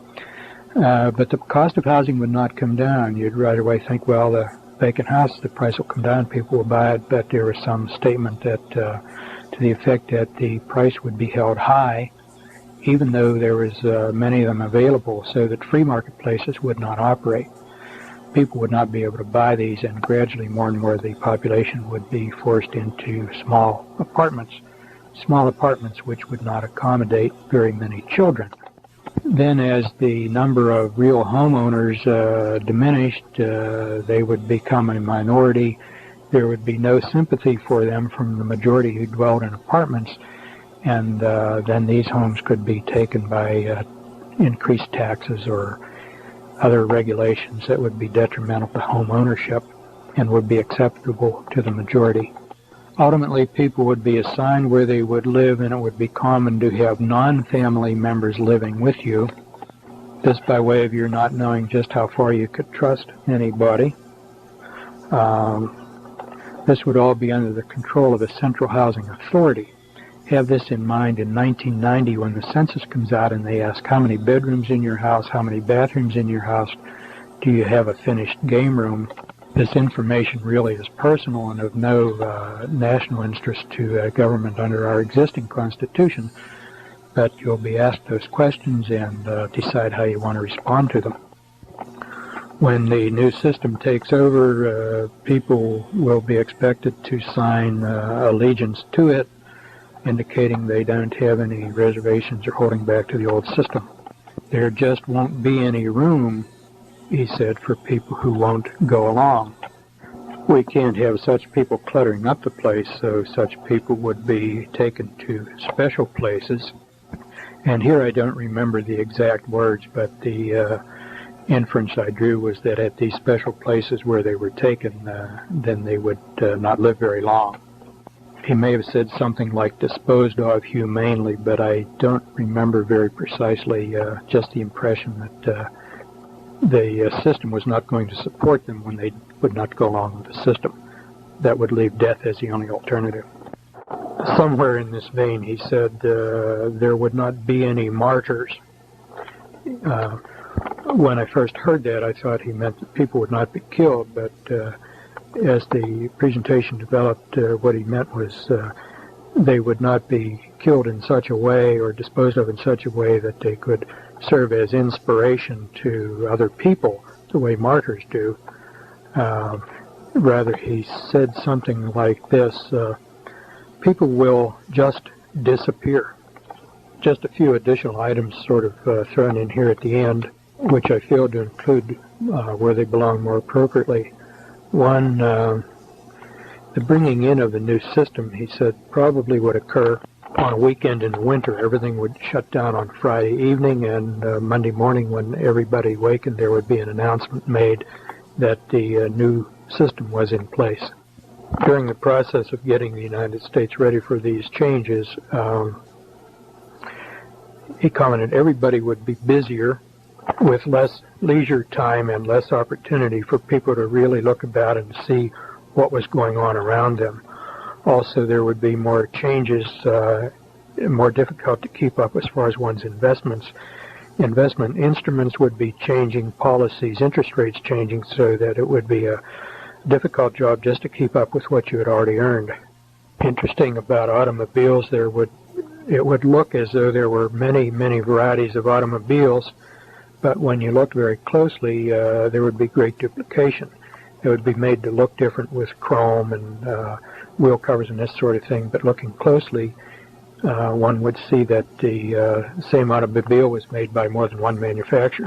This recently was brought home to me when I was in a parking lot and saw a small Ford, I forget the model, and a small Japanese automobile, which were identical, except for little things like the number of holes in the wheel cover and the chrome around the plate and the shape of the grille. But if you looked at the basic parts of the automobiles, they were identical. They just happened to be parked side by side where I was struck with this, and I was again reminded of what had been said many years ago.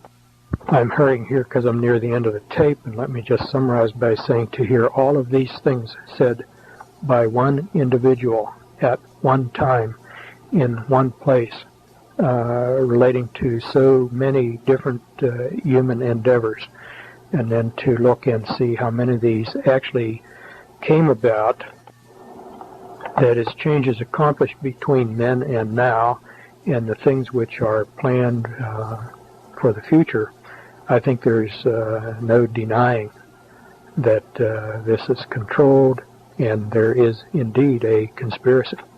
The question then becomes what to do, and I think first off we must put our faith in God and pray and ask for His guidance. And secondly, I think do what we can to inform other individuals as much as possible, as much as they may be interested. Some people just don't care because they're preoccupied with getting along in their own personal endeavors. But as much as possible, I think we should try to inform other people who may be interested, and again, put our faith and trust in God and pray constantly for His guidance and for the courage to accept what we may be facing in the near future, rather than accept peace and justice, which we hear so much now. It's a cliche. Let's insist on liberty and justice for all. This is the third and the final tape on the New Order of Barbarians. This interview by Randy Engel, director of the U.S. Coalition for Life, with Dr. Larry Dunegan, was taped on October 10th, 1991, in Pittsburgh, Pennsylvania. So I think, why don't we open up with a little bit about the man whom you are talking about on these tapes, just a little profile and a little bit about his education, and particularly his relationship with the population control establishment. I think that probably was his entree into much of this information. Yeah, Dr. Day was the chairman of the Department of Pediatrics at the University of Pittsburgh from about 1959 through 64, about that period of time. And then he left the University of Pittsburgh and went to fill the position of medical director of Planned Parenthood Federation of America. Mm-hmm. And he was about 1965 to 68, about that period? Yeah, that'd be about the time, 64, 65 to about 68 or 69. Mm-hmm. And then he left there. I don't know specifically why. I did not know him intimately. We were, more than acquainted. I was a student, and he would see me in lectures. And so he knew my name as a student and probably corrected some of my test scores and that sort of thing. Of course, I knew him as a lecturer and would stand in front of the auditorium and would, listen as he talked about diseases. And take notes as students? Oh, yeah. Yeah, take notes. Okay. Well, it was interesting. This man is not as well known, I think, to our listeners, like names like Mary Calderon, Alan Guttmacher. They were both medical directors at one time or other for Planned Parenthood. But Dr. Day was not well known, and as a matter of fact, when I went back into the CEGIS archives, there was very, very little information that had his actual name on it. So he was not one of the better known of the medical directors, but I'd say he probably had the scoop on what was going on as well, if not better, than any of the others before or after he came. What was he doing? Can you describe the scene of this particular lecture, the approximate date, and what was the occasion, and then a little bit about the audience? Oh, yeah, this was the Pittsburgh Pediatric Society holds about 4 meetings each year where we have some speaker come in and talk about medical topic related to pediatrics. And this was our spring meeting. It's always late February or early part of March. This was in March of 1969. And it was held at a restaurant called Lamont, which is well known in Pittsburgh. Yeah, a beautiful place. It overlooks the confluence of the Ohio where the Ohio River forms, with the confluence of the Allegheny and the Mobile River. Very, very pretty place. And the tenants, I would say somewhere in the neighborhood of 80 people. Mostly physicians? Yeah, mostly physicians, if not exclusively physicians. Predominantly pediatricians, but there would be pediatric surgeons and pediatric radiologists, other people who were involved in medical care of children, even though they might not be pediatricians as such. And the speech was given after a meal, I presume a very nice meal, and everyone was settled down and quite comfortable and quite filled and really an ideal state to absorb what was ever coming. I think that when you're listening to the tape, and he says some of the most, well, not only outrageous things, but also things that you would think a pediatrician would kind of almost jump off out of his seat out. For example, on the tapes when he mentioned the cancer cures. Mm-hmm. Now, there were probably doctors in the audience who had children, perhaps with treating a child or knowing of a child who was in need of a particular cancer cure, and to hear that they were sitting, some of these prescriptions for or treatments for cancer were sitting over at the Rockefeller Institute, and yet, as far as I got from the tape, everyone just kind of sat there, didn't say very much. I mean, he's talking about falsifying scientific data, and everyone just kind of yawns. And how long did the speech go on? 2 hours. He spoke for over 2 hours, which was longer than most of our speakers go. And one of the interesting things, as he finished, and it was getting late, he said that there's much, much more, but we could be here all night, but it's time to stop. And I think that's significant, that there was much more that we never heard. In the beginning of the presentation, I don't know whether I mentioned this on at the introduction of the first tape or not, but somewhere in the beginning of this, he said, "You will forget most or much of what I'm going to tell you tonight." And at the time, I thought, well, sure, that's true. We tend to forget. Somebody talks about it, you can forget a lot of what they say. But there is such a thing as the power of suggestion.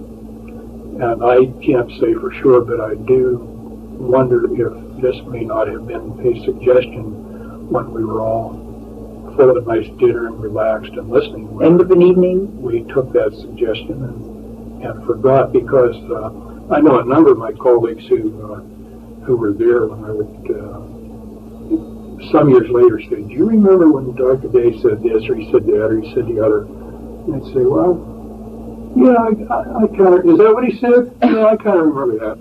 But most were not very impressed, which to me was surprising because, he used the example of cancer cures, but he said a number of things that like doctors making too much money and changing the image of the doctor. You're just going to be a high-paid technician rather than a professional who exercises independent judgment on behalf of his independent patient. Mm-hmm. A number of things I thought that should have been offensive and elicited a reaction from physicians because they are physicians. Mm-hmm. I was surprised at how little reaction there was to it. And then other things that I would have expected people to react to just because they were human beings. And I think most of the people at the meeting subscribe more or less to the Judeo-Christian ethic and codes of behavior. Mm-hmm. And that was violated right and left. And particularly one of my friends who I thought would be as disturbed as I was about this just sort of smiled. Wasn't disturbed at all. And I thought, gee, this is surprising. Was part of it also because of his prominence? I mean, he was the authority figure. Yeah, I think there may be something to there. This is the authority. We sort of owe some deference here. I mean, he couldn't possibly mean what he's saying, or there couldn't possibly be any. I mean, he's such a good guy. I've often heard that phrase. Geez, he's such a good guy. I can't believe that he'd actually mean things. I can only speculate about this, but I do think at the time there was an element of disbelief about all of this, thinking, oh, this is somebody's fairy tale plan, but it will never really happen because it's too outlandish. Of course, we know step by step it is indeed happening right under our feet. Yeah. Before talking about the specific areas, I think there's a lot of benefits from this tape. One of them is when we have a good idea of what the opposition is about and the techniques he's using, then you can turn around and begin your resistance to all the types of manipulation and so forth. So I think that one of the ways I'd like to start here is to talk about seeing that there were 4 or 5 like theme songs that he kept on repeating them over and over again. For example, this business, which I think is so important, that people fail to distinguish between the ostensible reason and the real reason. In other words, if you want someone to do something and you know that initially he'll be balky at doing that because it's against his morals or against his religious beliefs, you have to substitute another reason that will be acceptable. And then after he accepts it and it's a fait accompli, then there's just no turning back. Right. And it was in that connection that he said, people don't ask the right questions. Yeah, and also too trusting. Too trusting. Yeah. And this was, as I recall, directed mostly at Americans. I had the feeling he thought Europeans maybe were skeptical and more sophisticated, but Americans are too trusting and don't ask the right questions. Well, with regard to this kind of almost a lack of discernment, I guess that's basically what he was saying. They were easily tricked or too trusting. I think the thing that really flashed through my mind rather quickly is, for example, in schools, how quickly so-called AIDS education was introduced. And it did amaze me because if a group stated publicly that they wanted to introduce the concept of sodomy or initiate sex earlier in children, and that was the reason given, most parents, I presume, wouldn't go for that. So you have to come up with another reason. And of course, the reason for this so-called AIDS education was to protect children from this disease. But actually, as it turns out, it's really been a great boon for the homosexual network, because through various things like Project 10, they now have access to our children from the youngest years. These programs are going on from K through 12, and I imagine into college and beyond, so that they are reaching a tremendous segment.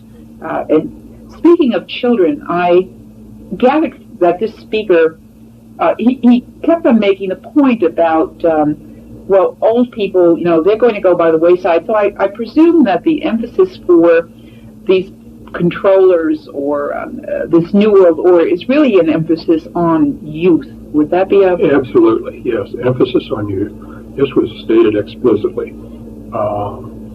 People beyond a certain age, they're set in their ways, you're not going to change them.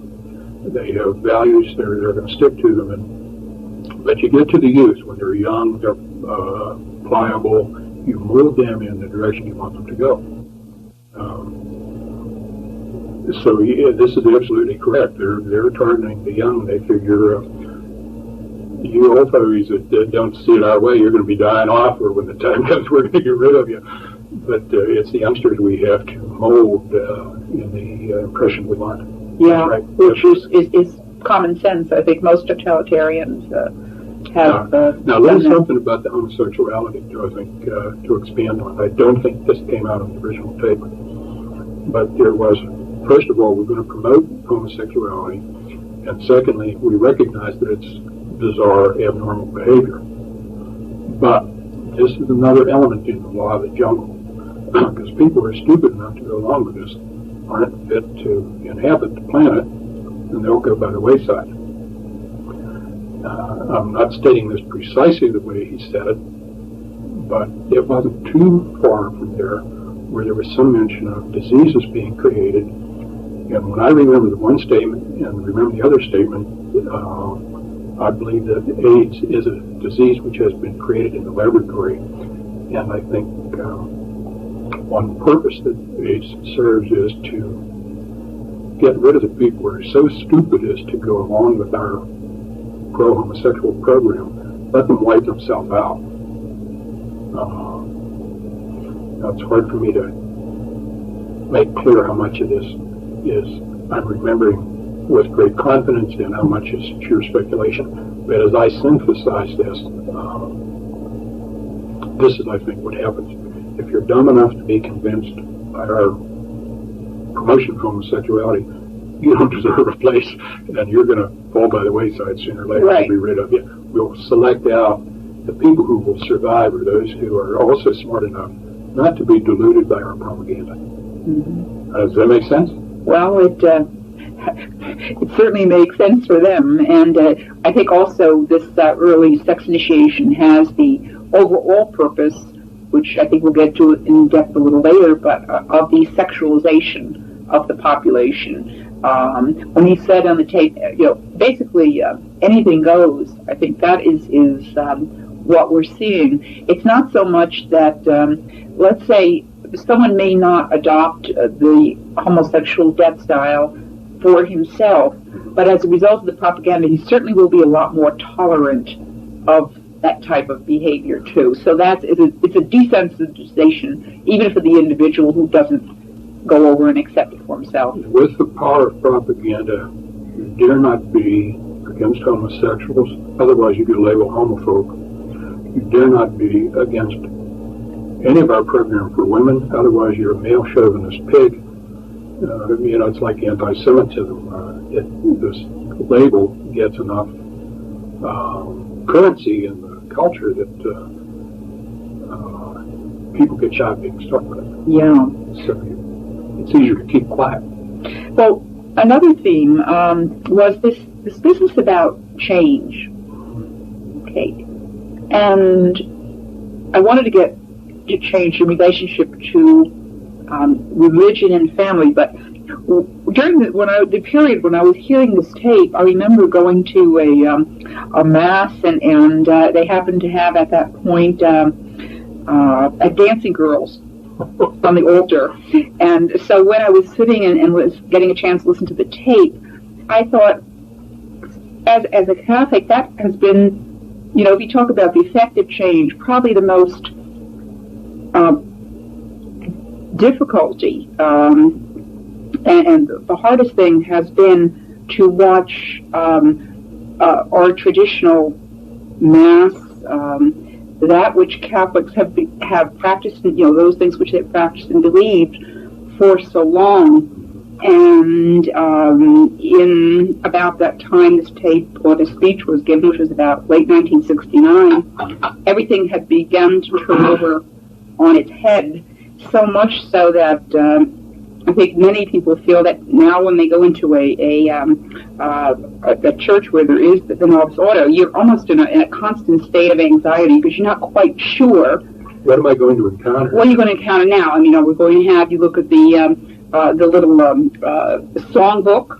Of course, that's changed radically, and then you see, instead of brethren, you see people, or you might see something odd happening up at the up at the altar, which is now the table, and the notion of God as eternal, and the teachings of Jesus Christ as eternal, and therefore the teachings of the Church as eternal,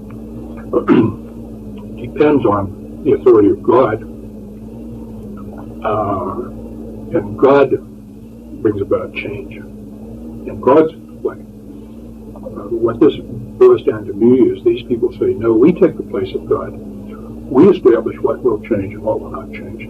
So if we say homosexuality or anything is moral today, wasn't yesterday, but it is today, we have said so, therefore it's moral. And we can change tomorrow. We can make it immoral again tomorrow. And this is the usurpation of the role of God to define what the peons, what the ordinary person is supposed to believe. So the idea is that if everybody's used to change, most people aren't going to ask, well, who has decided what should be changed and how it should be changed? Most people just go along with it, like hemlines and shoe styles and that sort of thing. So it is a usurpation of the role of God. And if you read the Humanist Manifesto, somewhere early in the introductory part of it, they say human intellect is the highest good. Well, to any human being, what you call the highest good, that's your God. So to these people, human intellect, being the highest good, is God. And where does human intellect reside? Well, in the brain of one or more human beings. So these people, in effect, I don't think they would be so candid as to say so, but whether they know it or not, what they're saying is, I am God, we are God, because we decide what is moral today, what is moral tomorrow, what's going to be moral next year. We determine change. That's right. And of course, in a nutshell, you just explained the human potential, New Age, all the new esoteric movements that we've seen. But with regard to change, he seemed to acknowledge that there were a couple of entities which traditionally blocked this change and therefore made people resistant to constant manipulation. Mm-hmm. And of course, one of those is the family. Yes. And that would include the family, grandmothers, grandfathers, or ethnic background, and so forth. And I guess I was impressed by everything he seemed to mention, whether it was economics, whether it was music, had the overall effect of diminishing the family and enhancing the power of the state. Right. Yeah. That was just a constant theme. And therefore, when we're evaluating things, I think one of the things we should generally say to ourselves is, what effect does that have on family life and the family? And I think if every congressman or senator asked that question, we probably wouldn't have much action up on Capitol Hill, because almost everything coming down the pike has a fact of, disavowing, hurting the family life and enhancing and expanding the power of government. It has an ostensible purpose, and then it has a real purpose. Yeah, and as a so-called helping professional, your ability to say that is really interesting.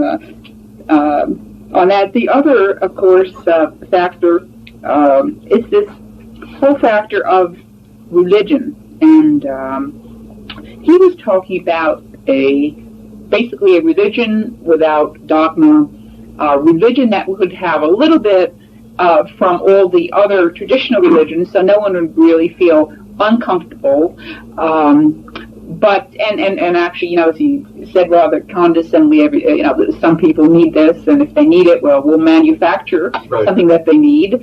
But of course, it can't be anything that would declare anything that they were moral absolutes or the natural law, which mean that the main target of this group of controllers, of course, was and is the Roman Catholic Church. Yeah. And he mentioned the Roman Catholic Church specifically. Religion is important because it is eternal, and we, people who would follow the church, will not buy our rules about change. But if we make our own religion, we define what is religion, then we can change it as suits us.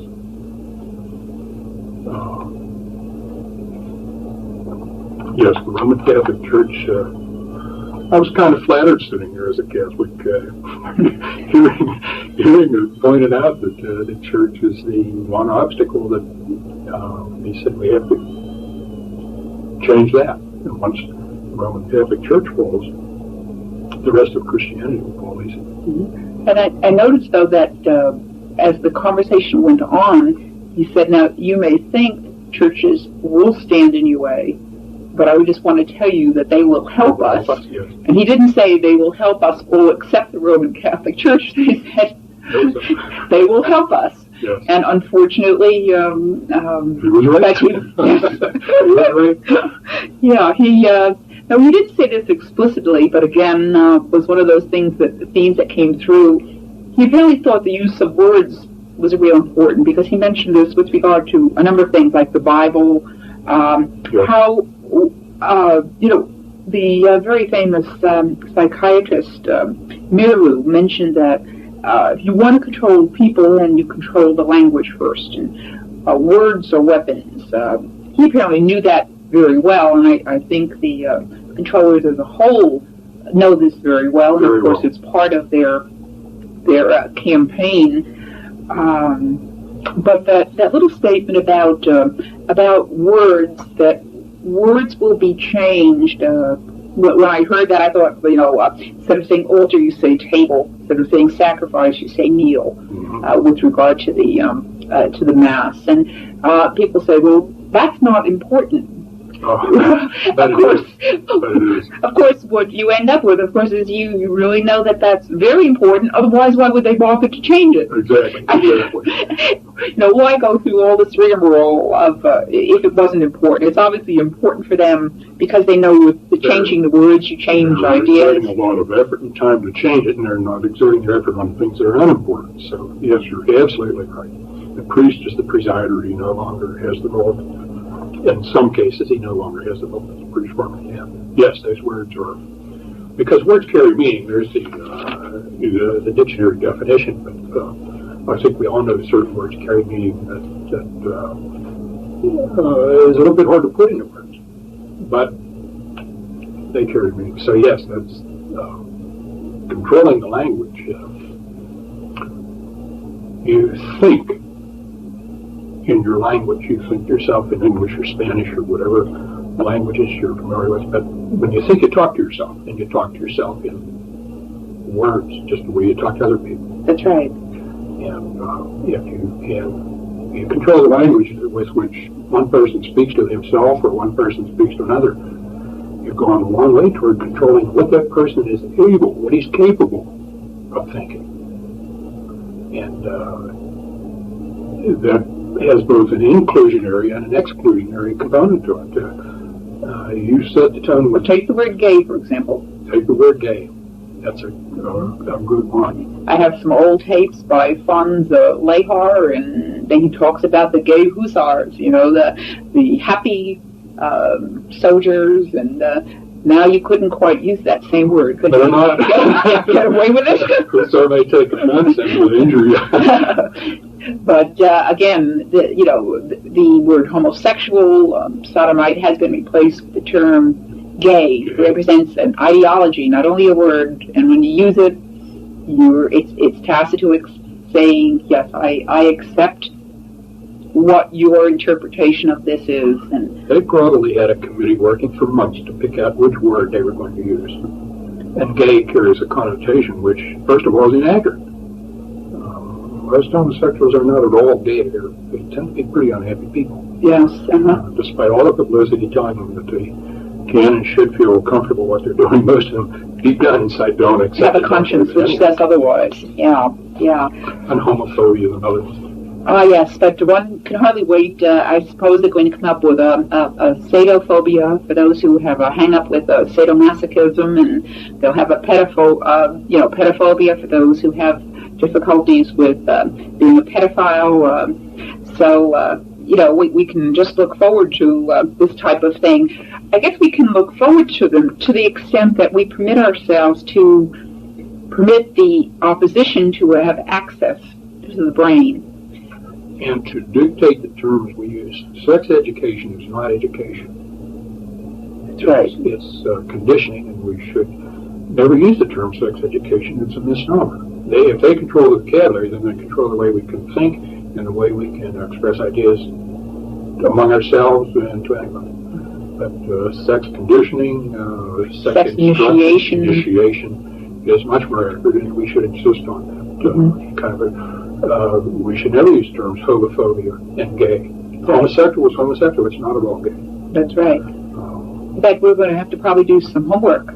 I know probably all the popular movements in the United States, probably I'd say the pro-life movement is probably the most sensitive to words.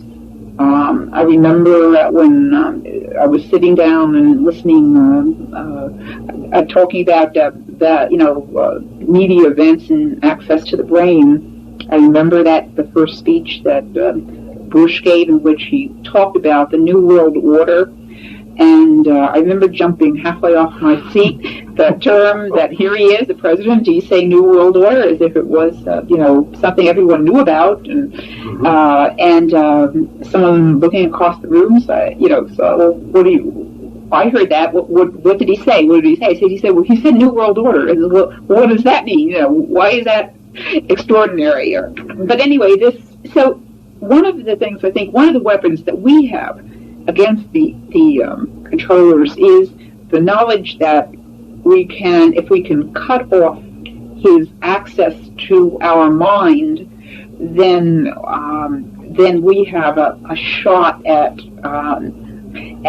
escaping being manipulated, if not totally, at least escape a good portion of the manipulation. Do you remember one of the books on Chinese POWs pointed out that some of their survivors, in order to not be brainwashed, broke their eardrums, and in that way they were unable to hear, and being unable to hear, the enemy could not have access to their brain, and therefore they were able to survive where others did not. Yes. And in our popular culture here, we have a number of things, TV and radio primarily, that are the constant means by which the opposition has access to our brain and to our children's brain. So I think one of the logical conclusions, and one of the very common sense conclusions, is if you don't want the enemy to have access, you have to cut off the lines of access, which would be in homes is simply to either eliminate altogether or control by other forms. Take the networks at the word. They say, you don't want to watch our programming? Turn it off. And we should. We should say, yeah, you're right. And turn it off. And let the advertisers spend their money on an audience that isn't there.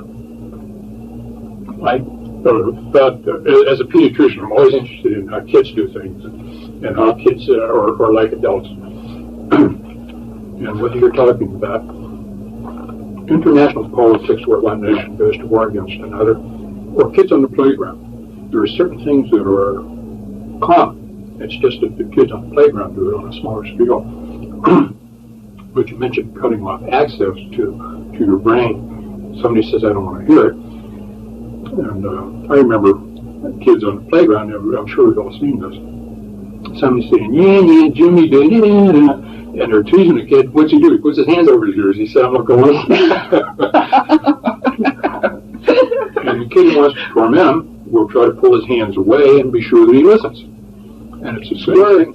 Words entering, and the child knows.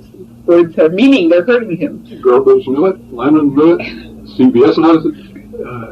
It's just interesting. The principle stands across the board. It just gets more complicated as you get older, more sophisticated. But most kids on a playground, you learn a whole lot about adults in the world. I had to just sort of slip that in. Yeah, I think most of us are shaking our heads at that one. This Dr. Day was very much into the whole population control establishment, and he was, of course, in favor of abortion. But as he again started talking about the aged and euthanasia, I recall one of the books, a population control book, saying that birth control without death control was meaningless. And one of the, if we can use the expression, one of the advantages in term is, if one was favorable toward the killing of the aged, one of the favorable things is, in fact, abortion, for the simple reason is that, universally speaking, abortion has the result of bringing about a rather inordinate chopping off of population at the front end, that is at the birth end. Yes. And the inevitable effect is that you will have a population which is top-heavy, within a rapidly aging population, which is the current state in the United States.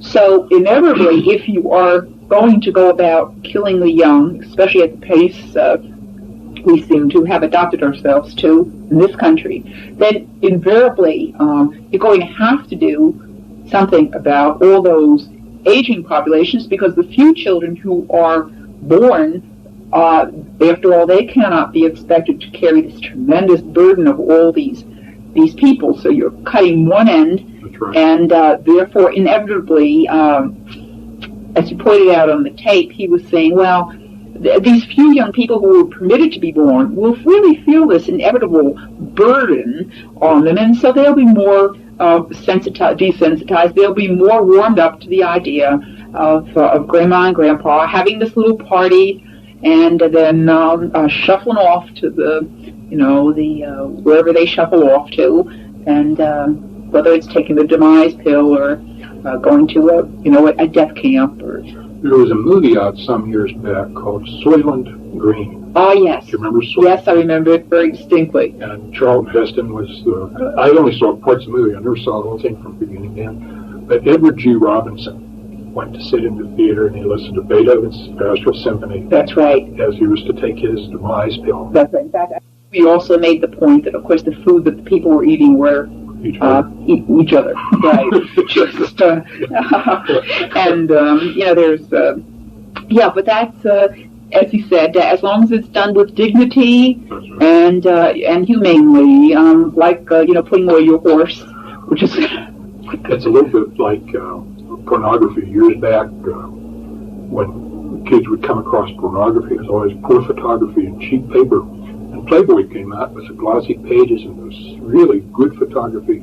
So then pornography, it's no longer cheap, it's respectable. We went to a movie at the Pittsburgh Playhouse. Took my son along. It was the movie was the Manchurian Candidate. But the thing... I remember the movie. Do you remember the movie? Yes, I did.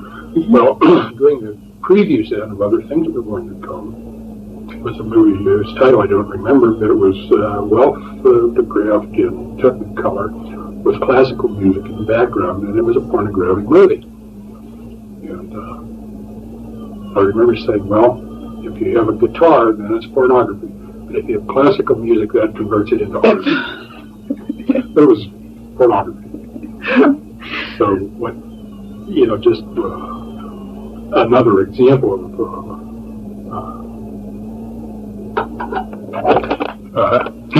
what you were saying. As long as it's done with dignity, that's what counts. So if you kill somebody with dignity, it's okay. If you have pornography with dignity, classical music, then sorry. Yeah. That was the point I was trying to... Well, there were, again, talking about the family. Currently, I know an awful lot of people who are out of jobs. And he had quite a bit to say about certain things like, for example, heavy industry and things like that. I guess what was the shock was that this man, I wasn't surprised that he knew a lot about population control, abortion, at the other end, euthanasia. But what did surprise me was that he was an individual who was talking about religion, law, education, sports, entertainment, food. How could one individual, and I think this is probably the question that everyone listening to these tapes is asking, how could a individual have that much input? Now, one could say, well, it didn't pan out, but we know, listening to these recollections 20 years later, I can't really, except perhaps for maybe some minor things, everything that he has said has truly come to pass, and almost beyond beyond imagination. How could one individual talk with such a authoritative, non-questioning thing that this is the way, this was going to happen, and this was going to happen in fashion, and this is what we were going to see on TV, and there were going to be, video recorders before I even ever heard of the word. I think what happens is certainly one individual hears this, but the plans are by no means made by one or a small number of individuals. Just as industrial corporations, they'll have a board of directors with people from all sorts of activities. They sit on the board of this corporation, and they say, now if we do this to our product, or we expand in this area, what will that do to banking? What will that do to clothing? What will that do? What impact, ripple effect will that have on other things? And I'm sure that whoever makes these plans, they have representatives from every area you can think of. So they'll have educators, they'll have clothing manufacturers, designers, architects,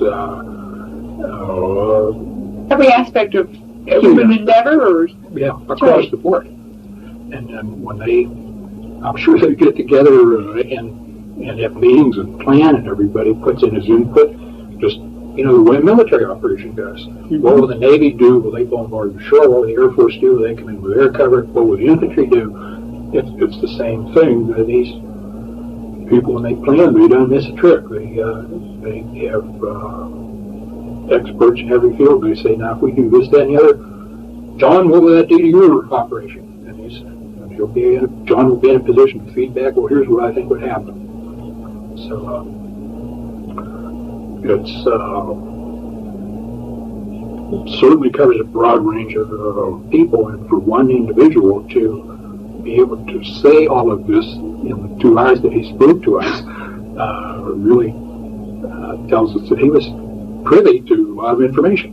And that's right. He must have been sitting in one of those boardrooms at least some point, and I think perhaps not at the highest level from his position, but enough because anyone in the population control movement would be associated with names of foundations, powerful organizations, and I'm sure that there's a lot that was in the plans that he never heard of. He wasn't a 4-star general in this outfit. So that's right. He wouldn't be, on the whole story. Well, it's too bad he couldn't have talked for 6 hours instead of 2. We might have had a lot more information. There was another aspect that I found fascinating in listening to this. This whole aspect of privacy. He mentioned that as the private homes went by, we would have individuals, non-family members, perhaps sharing our apartments. As I understand, is becoming more popular out in California. Of course, California and New York being the borders, the coast states, were they? And therefore the port. That's right, port cities that bring in things so that they can eventually work their way to Middle America. And but this business about privacy, when he was talking about, for example, the area of sex, he made some strange remarks. Is public knowledge. Yeah. But the planners won't be that open about their own lives. They'll reserve their privacy. It's for the rest of us. Yes, just like they're listening to concerts and operas, but for the mass media, they're pumping in the hard rock and all those types of things. That was another fascinating thing. For example, and I know this has come to pass, because I deal with a lot of young people, but young people have their own radio stations for their music, and adults have their own, and never the twain shall meet. Right. And when they do, there's usually a clash between the older generation and the younger. And I think the same is probably true with a lot of the classical movies. And again, I can't remember when I was growing up and my dad had the radio on. I think the music was kind of a general music that, there wasn't, I didn't say to my dad, Dad, I don't like that music, turn on to another station. Whereas now, there is a fabricated generational gap, which again, puts the family at the disadvantage, and it creates conflict in the family, which is one of the spin-off benefits to them. If you're constantly fussing at your kids, you don't like what they're playing, and they're focusing on you, they don't like what you're playing, that does things to the bonds of affection that you would like to be nurturing in the family. So Yeah. And speaking of family, again, one of the things then it would appear for any resistance movement for the population controllers would probably be based on families strengthening themselves in a number of ways. One of them being to make sure that children know about Grandma and Grandpa and where did they come from, and developing a whole, getting out the family albums and making sure that children know they have roots, first of all, and secondly, that their family is stable. One father, one mother, with children, with grandfathers, and so forth. They're harder and harder to find. Yeah, but those of us who have them should hold on to them. And so, toward the end of the tape, there was a reference to how, or at the time when everything would be coming together, how this New World Order would be introduced to a population which, at this point, I think they would have assumed would have been more than acceptable to it. How is this put? I mean, we're just going to wake up one morning and the changes will be there, or what did he think about that? Right. It was presented in what must be an oversimplified fashion. So with some qualifications, here's the recollection I have of it.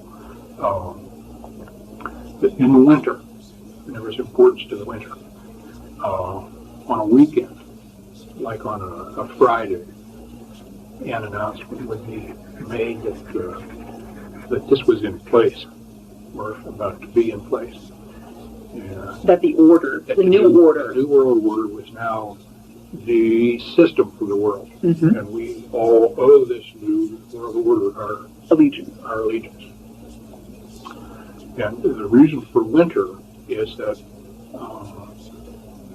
and this was stated, people less prone to travel in winter, particularly if they live in an area where there's ice and snow. Summer, it's easier to get up and go. And the reason for weekend is people who would have questions about this, Saturday and Sunday everything's closed, and they would not have an opportunity to raise questions and file a protest and say, no. And just that period of the weekend would allow a desensitizing period so that when Monday came and people had an opportunity maybe to express some reservation about it or even to oppose it, they would have had 48 hours to absorb the idea and get used to it. Cooling off period, yeah. Right. Or a heating up period, depending on one's frame of mind. What about those who decided they didn't want to go along? Somewhere in there it was that because this is a new authority, and it represents a change then from where your allegiance was presumed to be, people would be called upon to publicly acknowledge their allegiance to this new authority. And this would mean that you had to sign an agreement or in some public way acknowledge that you accepted this, you offered your allegiance to this new authority, you accepted its legitimacy. And there were two impressions I carried away if you didn't. And I'm not sure whether the two impressions are necessarily mutually exclusive because this wasn't explored in great detail. One of them was that you would simply have nowhere to go. If you don't sign up, then you can't get any electric impulses in your banking account. and you won't have any electric impulses with which to pay your rent or your mortgage or your food. And when your electric impulses are gone, then you have no means of livelihood. Could you get these things from other people, or would that be, in other words, let's say if you had a sympathetic family, I mean, what? But no, you could not, because the housing authority would keep close tabs on who was inhabiting any domicile, any house, any apartment, any condominium, and so the housing authority would be sure that everybody who lived there was authorized to live there. Could I get some food? And food, your expenditures through electronic surveillance would be pretty tightly watched, so that if you were spending too much money at the supermarket, somebody would pick us up and say, "How come? What are you doing all that food? You don't look that fat. You don't have that many people. We know you're not entertaining.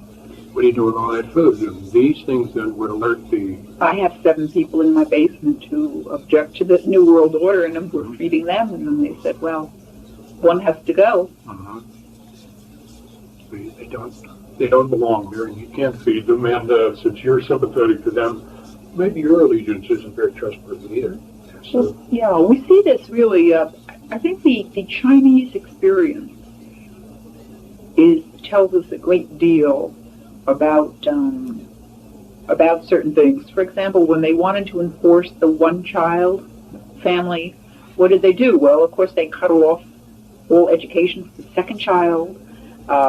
Your food rations were cut so that you couldn't get, a pregnant woman couldn't get the right amount of food. And ultimately, still, if they found ways around that, then they instituted compulsory abortion and compulsory plugging in of the IUDs and all this. And, when we would, somewhere in the tape is business about people can carry 2 conflicting ideas around, or even espouse two conflicting ideas around, as long as they don't get real close together. Yeah. And what immediately came to mind was, here we have an organization like Planned Parenthood, freedom to choose, yet they support population control programs, which is, of course, not the freedom to choose, and no one ever calls them to account and says, no, wait a minute now, you're freedom to choose here, but you're supporting the Chinese program, which is compulsory. And I remember a statement from the late Alan Guttmacher, one of the medical directors of Planned Parenthood, and he said, well, if people limit their families and do basically what we say, well, fine. But if we need compulsory population control, we're going to have it. Anyway, I was just curious as to what would happen with people who wouldn't go along, and particularly that point about there wouldn't be any martyrs.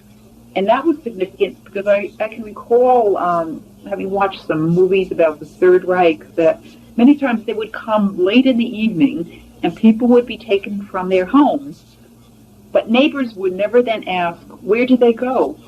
They knew where they went. Solzhenitsyn, Melissa mentions that in the Gulag Archipelago. Does he? Yeah. And I think this is very similar to what we would see. People would just disappear, and you would not ask because it might endanger yourself or your family. Yeah. But you would know where they went. If you ask questions, you draw attention to yourself, and then you might follow them to where they went. That's right. Mind your own business and step over the starving man on the street who didn't go along. He didn't go into detail about, precisely how this would come about, but it's not too hard to imagine. In the past, the Nazis came, the communists came in the middle of the night, and people just disappeared. And one simple way to do this is if you're cut off from all economic support, so you have no place to live and nowhere to eat. We already see a lot of homeless now. I just had a man in the office this morning talking about eugenist child seeing people living in boxes downtown Pittsburgh today. These homeless guys living in boxes.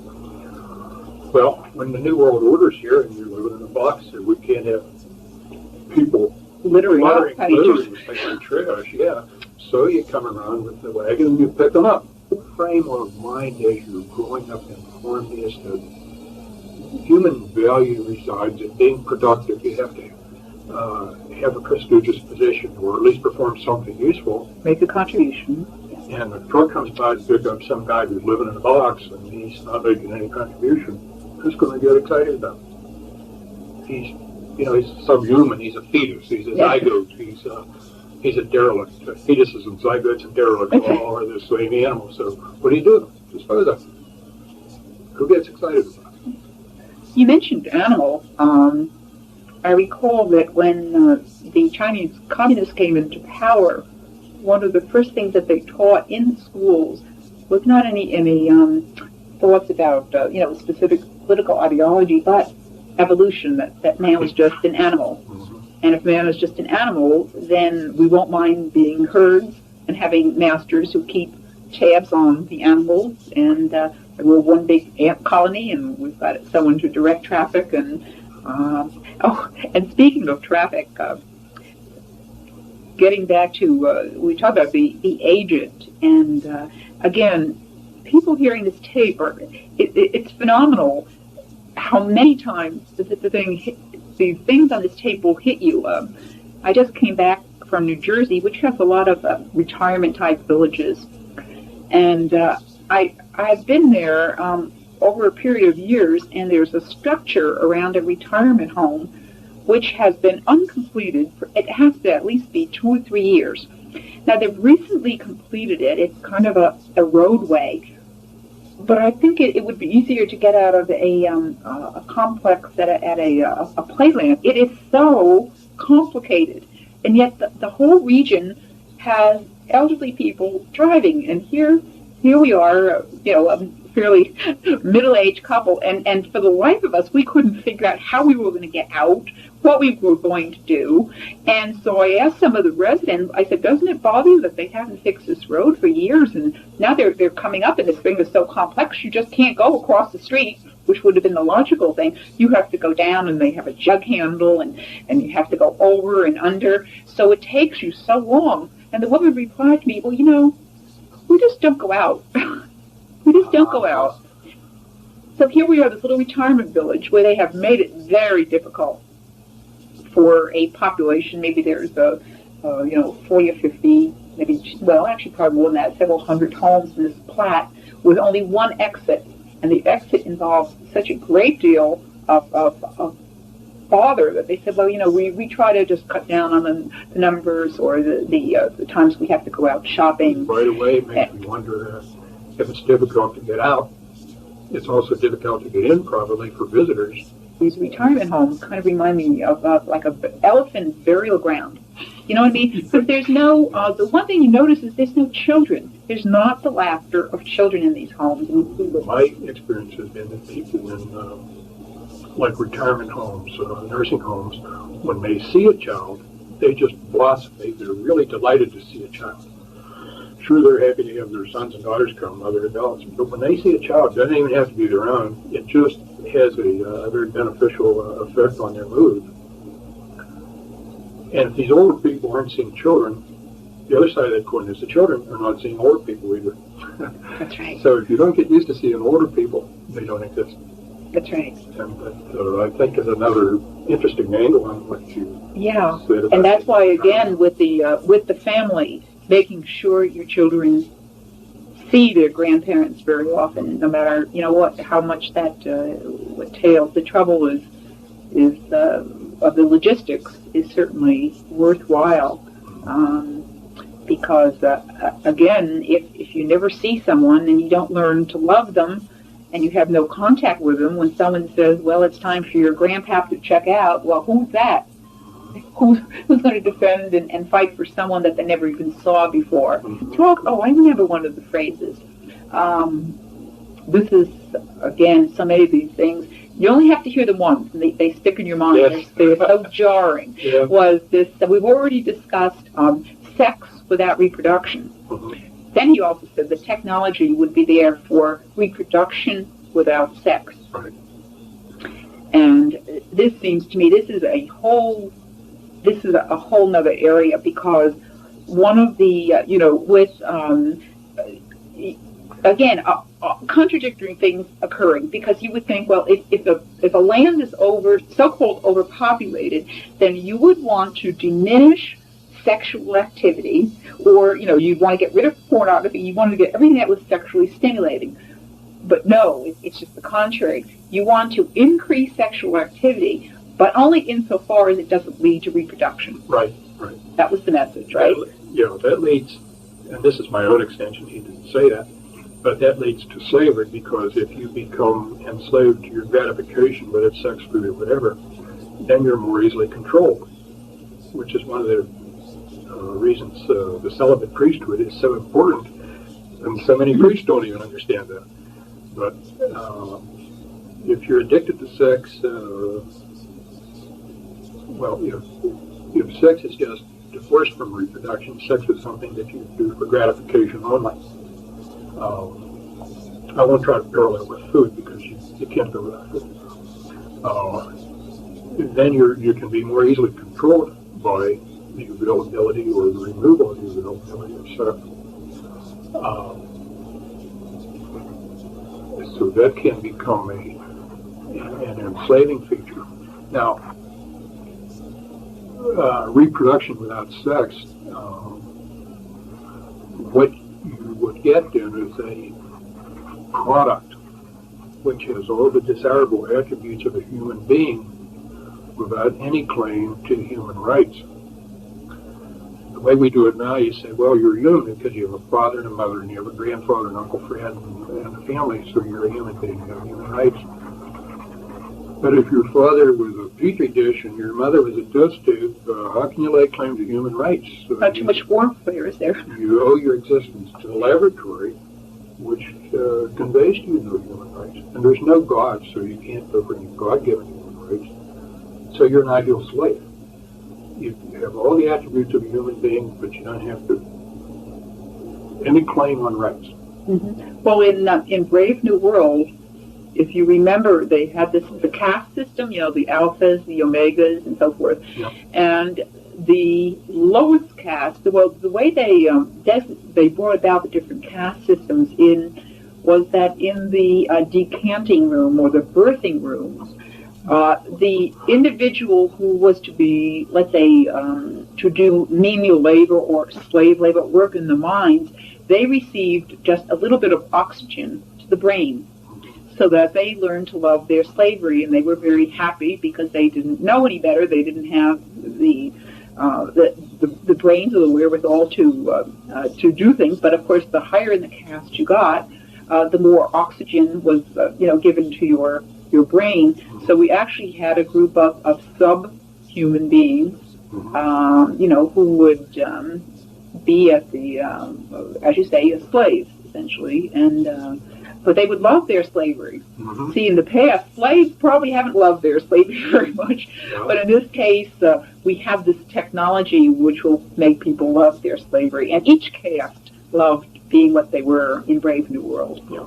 And any of our listeners who hasn't read that recently, I think you read it recently again, didn't you? Or read it for the first time? Yeah, I read it. It's phenomenal, isn't it? Yeah. I don't remember, you may remember the wording of the slogan that was about the Nazi concentration camps, something about work is peace and work is happiness. I don't remember whether it was Buchenwald or Auschwitz or one of them that had this sign about it. Mm-hmm. My recollection of the words is imprecise, but the idea is what counts. And here's Huxley writing Brave New World, saying basically the same thing before Hitler even was in power. Oh, yes. So Huxley knew something, didn't he? Yeah, well, of course, he came from a family that probably contributed, at least in part, to this New World Order. A number of the English authors, H.G. Wells, there are a number of books from that period, and I think also from those associations who highlighted at least concepts of what was coming down the path. And when rereading, I read Brave New World when I was in high school, and reading it 30 years later, I can remember reading in high school, I thought, boy, is this fantasy land? Reading it 30 years later, and I said, this is scary. This is reality. This is too close for comfort. Yeah, and then after I thought about it, I wasn't sure whether Huxley wrote it.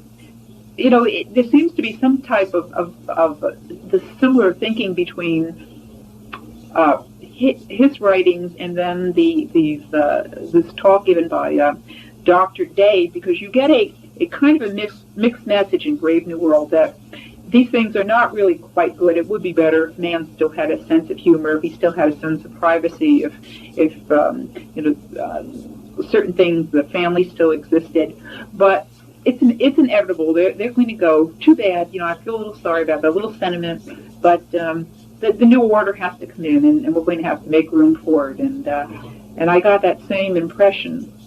The things that have been said about this day tape, there seemed to be he wasn't real happy about some of the things, but then, they're going to occur anyway, and make it easier on yourself. The easier more you accept it, the easier it's going to be for everyone around. And I'm kind of doing you a favor, you physicians out there this evening. I'm going to make it easier for you by telling you in advance what's coming, and you can make your own adjustments. Somewhere in Scripture, I think it's after the flood, God said, I will write my law on men's hearts. And I feel the same parallel that you do between Dr. Day's reaction to what he was exposed to and seeming not totally accepting of this, and Huxley seeming not totally accepting of what he wrote down, but both saying, well, there's a certain inevitability to all of this, and so let's try to talk about the best parts of it. It's going to be good for people. Technology will be better. Quality of life will be better. So you live a few years shorter. But they both do seem to send out messages of not buying the whole package. And I think... And maybe wishing some people would ask more questions. This business. Well, many... looking back over history, there are many leaders or individuals who thought, well, they had an idea of what a new world order should be. Certainly Hitler did, Stalin. But what was lacking during these periods is that they lacked the technology to carry many of the things out. Surveillance, constant monitoring. But in the so-called New World Order, it's going to be very difficult to escape because technology will provide those means which had been lacking those totalitarian-minded individuals from years ago, right? I can't remember on the original tapes, did I mention the phrase where he said, this time we're going to do it right? No, you didn't. Oh, okay. There are so many details to get in, but that's... When he mentioned bringing in the New World Order, he said, this time we're going to do it right. And right away I'm wondering... What do you mean, this time? I mean, this time. Have we done it before? What? And there's no explicit explanation of that, but I think it's fairly easy to infer that previous efforts had to do with the Third Reich and communism and... everything going back to the French Revolution, I would say. So, and your point about the technology is critical with computers and all means of exchange being controlled by electronic impulses. Nobody has any wealth. You own nothing of value except access to electronic impulses, which are beyond your own control. A cashless society? A cashless society. So when your reward for working is so many impulses on the computer, and then you go to checkout or the furniture store or clothing store and you buy and you in exchange you give so many electronic impulses. The only claim you have is to these impulses, and the people that run the system can give or take them as they choose. Up until this time, there was no way the statement in the book of Revelation that said, no man can buy or sell unless he has a market of beast. There's no way that could be enforced. People say, hey, I'll trade a bushel of tomatoes for a bushel of wheat. if you ride my kids to school, I'll give you 6 ears of corn. Or bartering, right. And even not going necessarily to that, maybe there was always gold and silver and other forms of money that were even better than barter. But with this cashless society, this is the first time, I believe, in the history of the human race where the entire population of the world can be controlled economically so that somebody can say, I know I'm pushing the right buttons, I know how much credit you have electronically, I know where you spend your money electronically, and you cannot buy, you cannot sell unless you get on my computer. Right now you have a half a dozen credit cards in your pocket, but pretty soon they'll be narrowed into one credit card, and then when the ostensible reason is people lose their credit cards, and we have to get rid of that and put the implant in. That's right. And where can you put the implant? On your hand or on your forehead? Where it has to be accessible to the scanner. So your right hand to your forehead. Speaking of scanner, when we had the TV war, the Gulf War, and the first war, you just sit there and 24 hours a day, just like being on the battlefield there. But there was several points made about the advances in technology and how they could spot just one little individual down in they could they used the constant reference to pinpoint. They could pinpoint. Well, I imagine that with these the different technologies, they could also pinpoint a couple of renegades in the New World Order. I mean, what was the technology which was applicable to a so-called enemy can also be applicable to this controlling the order. Exactly. It's infrared stuff that is. I'm sort of amateurish about this, but any heat source, like a deer or a human being, a renegade, can be picked up by an infrared scanner, and you get sort of an outline of whether it's a deer or a sheep or whatever. My first hearing about them was in the Vietnam War, where our troops used them to detect the enemy. Now that's 20-some years ago, so they're probably even more sophisticated now than they were then. But with this kind of surveillance, it'd be pretty hard for anybody to escape and say, well, I'm just going to go off into the mountains and be a hermit and escape the New World Order. I can shoot deer and eat berries and survive. And I've got a wife who's pretty sturdy, and she'll be able to survive, and we'll do what the Indians did before Columbus got here, and we'll all survive. The New World Order say, no, you won't, because we're going to find you. Yeah, well, even in Brave New World, they had a group of people who still lived as a family, and the women breastfed, and of course they were called the savages. Yeah. Remember those? Yeah. But we won't have any savages. We'll cultured, we'll be thin, and our teeth will be straight. And something also that was mentioned, forests could, and if necessary, would be leveled or burned. Now this comes out of this overall movement about Goddess Mother Earth and how we have to protect the ecology. Oh yes, the environmental movement, right. But the environmental ostensible movement. This stuff's all expendable. If we want to get somebody who's trying to get away, we'll burn down the whole forest, we'll find them. That was stated, that deforestation would and could be brought about if necessary to be sure that nobody gets outside the control of the system. Well, we're just about drawing to a close here. How did you feel after, let's say it's been about, 22 years now since that original lecture, and it probably isn't a day that goes by, at least since I've heard the tapes, that I don't think about the things that this Dr. Day said. You get constant reminders. Not a day goes by. Something doesn't say, that reminds me of such and such, whether it's surveillance or security, somebody selling a security system to keep your house from being or clothing.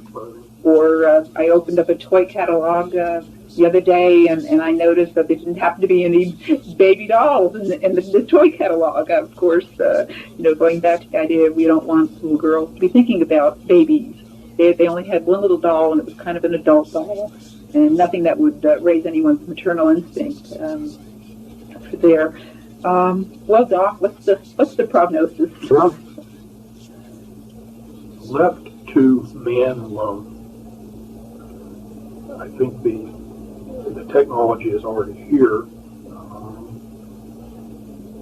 and with technological progress, I think it is inevitable, if man is left to his own devices, that some men will be able to assert total control over other men, over other people. Man left to his own devices, the tendency is in groups like this then for internal dissension to arise, where the leaders would be at each other's throats too, each saying, "No, I'm more powerful than you. I deserve more than you." Who will control the controllers? Yeah, they would battle themselves, I think, so that they would create, the seeds of their own destruction while they're creating the system. But the other thing, I wonder if indeed this may be time for our Lord to come back and say enough's enough. Because you're going to destroy my planet Earth, and I am in charge of the planet. I'm in charge of mankind. Mankind will be destroyed or whatever if I say. I will not allow my creatures to assume and assert this degree of control where you're going to destroy the whole planet. I was thinking, as you was just saying that, is that in past, dictators could kill people, they could torture them, but essentially they could not change what it meant to be a human being. They could not change human nature. Yeah. Now we are going to have, with this, the new genome project, the multi-billion-dollar project, where they're going to be getting a tab on everyone's genes. No one shall escape. Everyone shall have their genetic codes and all this. And with this opens the door to manipulation, to change the very meaning of what it means to be human. Yeah. And if one has an entity then that no longer has free will, you just have to wonder, at that point, our Lord says, enough. Just as Lucifer set himself up as God in the beginning, some people now would set themselves up as God and say, I control the computers, I control the genomes, I control everything. I am God. And at that point, then he would have to say, no, you're not. I have to demonstrate to you, you're not. I'm still God. You're just a creature. Yeah. And as you said on the original tape, we believe in what our Lord has said, in the sense that he will not leave us orphans. That, he will be with us to the end of time. This right away now begs the question when they come around and say, it's your turn to sign the allegiance form. What are you going to do? When Henry VIII came around, he said, well, you either sign here and join, or, and while he's telling you this, they're throwing the noose over the limb of the oak tree and saying, slipping the noose around your neck and saying, you want to sign this, or do we slap the horse out from under you? And a lot of people said, I won't sign it, and they were martyred. Despite his having said there will be no martyrs, certainly there will be martyrs. And the implication in his statement was, well, they will not be recognized as martyrs. But there will be martyrs, and they will be recognized as martyrs. And maybe not in the same way as in the past, but I think this is something that maybe all people need to sort of prepare themselves for. When I'm nose to nose with this choice, are you going to sign this allegiance or not, or we're going to put you in a boxcar and you're going out to Arizona, to the desert. People have to be prepared to make a decision. And I think it would be an understatement not to say, or to say, that this tape has great meaning, and it's just like a forewarning, and it gives us ideas of things we should do and things we shouldn't do. And I think everyone listening to the tape will come up with different things that he can do on a small scale. I think that's the beauty of this thing. It's not, as he was talking, it wasn't like real earth-shattering things that he was talking about. He was talking about little things, television, things that we do every day, things that are under our control, the books we read, and I think probably some of these changes, if they're going to occur, will occur with the individual person within that family, with him getting the word out and then doing the little things. I think they matter over the long haul the most. Just as with the prisoners who survived the brainwashing, I think people who are spiritually oriented, who are thinking about God, thinking about their relationship with God, are the ones who will then be better prepared, very equipped to survive this world and the next. Whereas those who are just focused on meeting their needs right now, strictly the material needs of the day, they're more easily controlled. Under the threat of losing your comfort or losing your food or losing your head or whatever, certainly some people are going to yield, and those who I think will survive, and I really mean in both this life and the next, they're going to be the ones who are going to have to be prepared, because it's my belief, when the time comes to make the decision, you're going to sign on it or you're not going to sign on it. It's too late to begin the preparation and start saying, well, let me think about this. You won't have time to think about it. You're going to either say yes or no. I hope a lot of us make the right decision. I do so too, and I think the tape will change as many lives and have hopefully as good an effect as it had on mine and on yours. So let me thank you very much. Oh, you're welcome.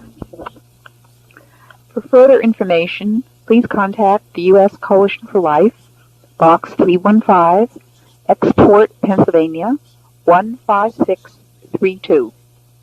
Your comments and criticisms and any other information which you might have regarding this tape will be most welcome.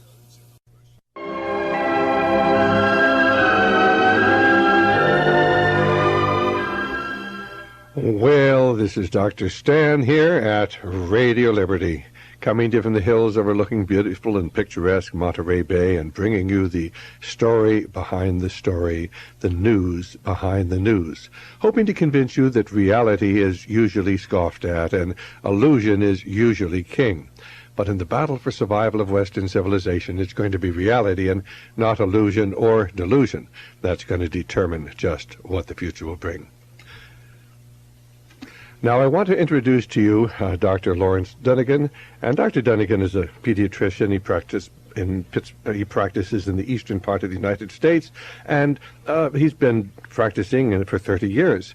But some 28 years ago, he heard a fascinating lecture given by Dr. Day, who had been a professor at the medical school he had attended. And this talk was given to a group of young doctors with the proviso that nobody would take notes and nobody would record what was said. Dr. Day then went on to become a director of the Planned Parenthood Federation. So right now, let's introduce Dr. Dunegan. Dr. Dunegan, it's so good for you to be with us, or to have you with us today. Oh, my pleasure. All right, fine. Well, why don't you just give our listeners the background of this incredible story you heard 28 years ago, which is so prophetic as far as what's unfolding today. And let me just, for the listener, comment that one of the things that was said 28 years ago was we would have sex without reproduction and reproduction without sex. Yeah. And as we begin thinking about the artificial insemination and now the new cloning process, you realize that what was said 28 years ago to a young pediatrician is all coming to pass today, part of a long-range plan of a group of men who do have an agenda. So why don't you pick up the story from there? Well, when we sat down to listen to the lecture, we were all expecting something clinical. Dr. Day, his areas of primary research concern had always been newborn, premature birth, and the problems with kernicterus coming from neonatal jaundice, and temperature control in premature babies. So we were all expecting something scientific, and as the presentation unfolded, it was quite a surprise because there was nothing scientific. It was all what we might call sociologic.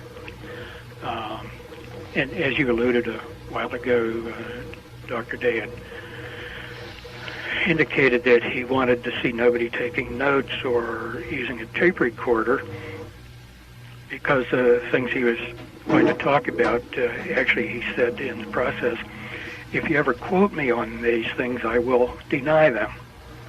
He seemed to be indicating that there could be some sort of physical danger to him for speaking out about such things. That was more a suggested, I think, rather than an explicit statement.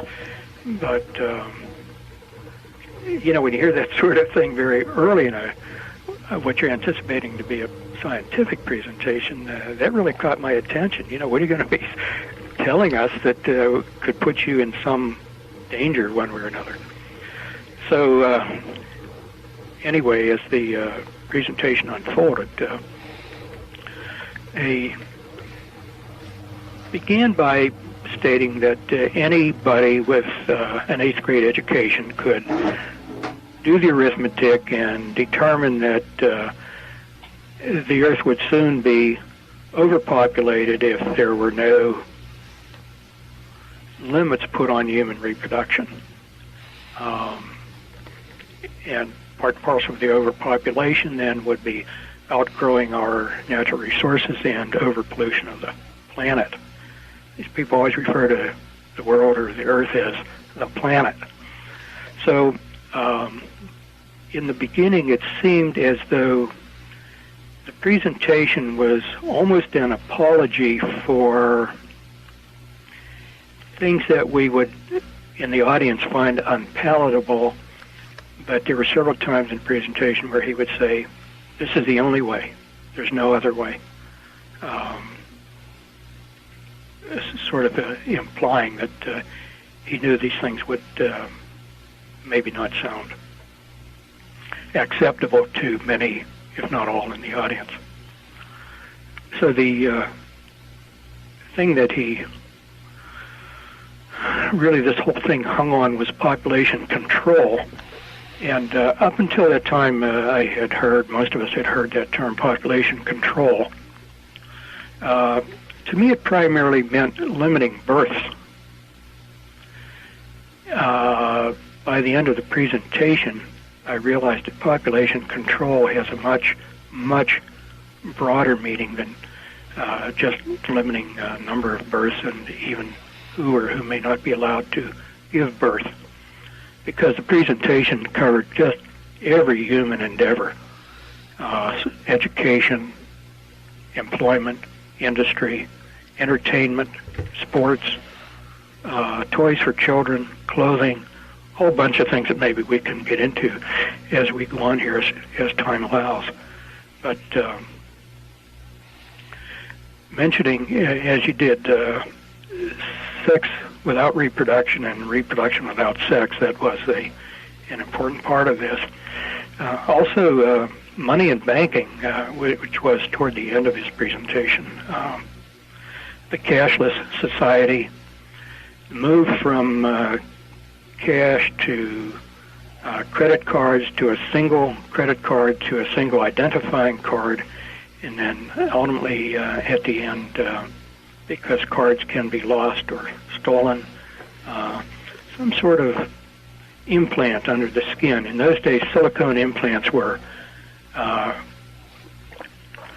under the very first stages of development. Silicone is inert, so the body tends to tolerate it fairly well. And this implant then would serve as identification and be an element in carrying on commerce, which, as I say, would replace cash, replace checks from a checking account, replace plastic credit cards, which back at that time were starting to really accelerate in use. So that all of these items that serve your financial and banking needs also would serve for identification, and this could be implanted. I'm laughing because at the time he said, some of you hearing this will right away think there's a religious connotation here. And at that time, I had no idea what he's referring to. I was not much of a Bible scholar. And then it was only later that I read the Book of the Apocalypse about the mark of the beast on the hand of the forehead. And I made the connection, and I realized why he said what he said. Did he tell you what the relationship was to banking and international finance, or was this just a casual remark about the fact that we would progress to a situation or a society where everybody would be marked and identified? Yeah, he went... the presentation was that... the changes that he was projecting from then, 1969, the target date to have them all in place was the turn of the century. The year 2000, right. Give or take a few years according to how well it would progress, but that was where they were shooting. And this was worldwide, not just the United States or not just United States, Europe, and so-called Western civilization. But this was to be global, the entire world. Now, did he tell you who was going to be doing it, or was it just it's going to happen and there's some group behind this? It's going to happen. He never used a proper noun. He used only one proper noun in the entire presentation. That it was the Rockefeller Institute. Now, what was the tie of the Rockefeller Institute into this? Now, did he say? That had to do with... research and the treatment of cancer. And there was something about they had treatments for cancer, but they didn't want to release them because we had to have people dying off. What was that? Yes, that's just about what it was. That many or most cancers now could be cured. Now, this is back in 1969. Many or most cancers now are curable, but the information has been held in Rockefeller Institute files, because imagine what would happen if people stopped dying of cancer. And of course that's exactly what Thomas Malthus wrote about back in 1800. We had to have people dying so we could have new people born. Mm-hmm. Fascinating. Okay, well, pardon me for interrupting you, but I just wanted to bring that fact out. So this is 28 years ago. You're hearing the predictions of what the future holds for the world. So why don't you pick it up from there? Well, I'm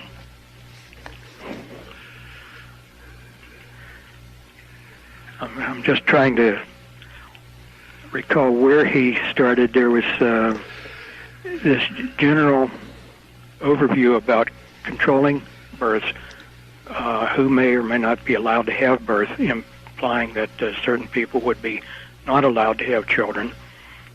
Most people would be allowed 2. Exceptional people might be allowed 3, but never more than that. The replacement statistic that is widely quoted is 2.1 births per couple. The 0.1 meaning, 2 would replace the 2 parents, and then the 0.1 is because of some untimely deaths of disease or accident or whatever, so replacement levels felt to be just a little above 2.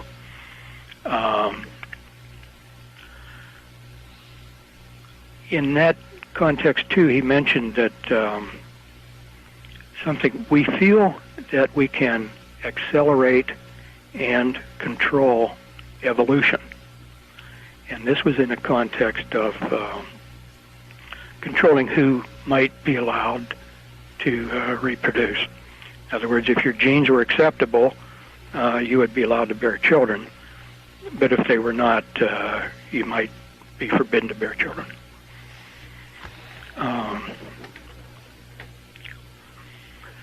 That's when the business about sex without babies and babies without sex got some development. in that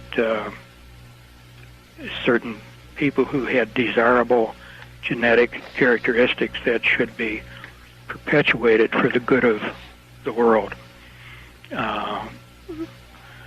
would be encouraged to reproduce, but they need not reproduce in the natural way through sexual intercourse, but this could be all done in the laboratory.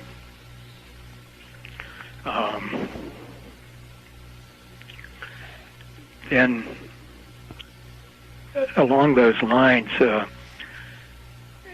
question which he anticipated, by the way, I should say there was no opportunity for any of us in the audience to ask any questions, but because the sexual instincts are so strong, he said you might think that at first we would try to de-emphasize sex, but that's nearly impossible to do because the feelings are so strong.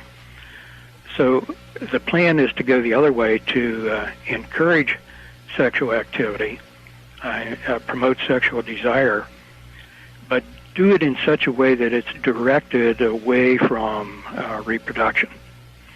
And part and parcel of that then was the promotion of contraceptive devices.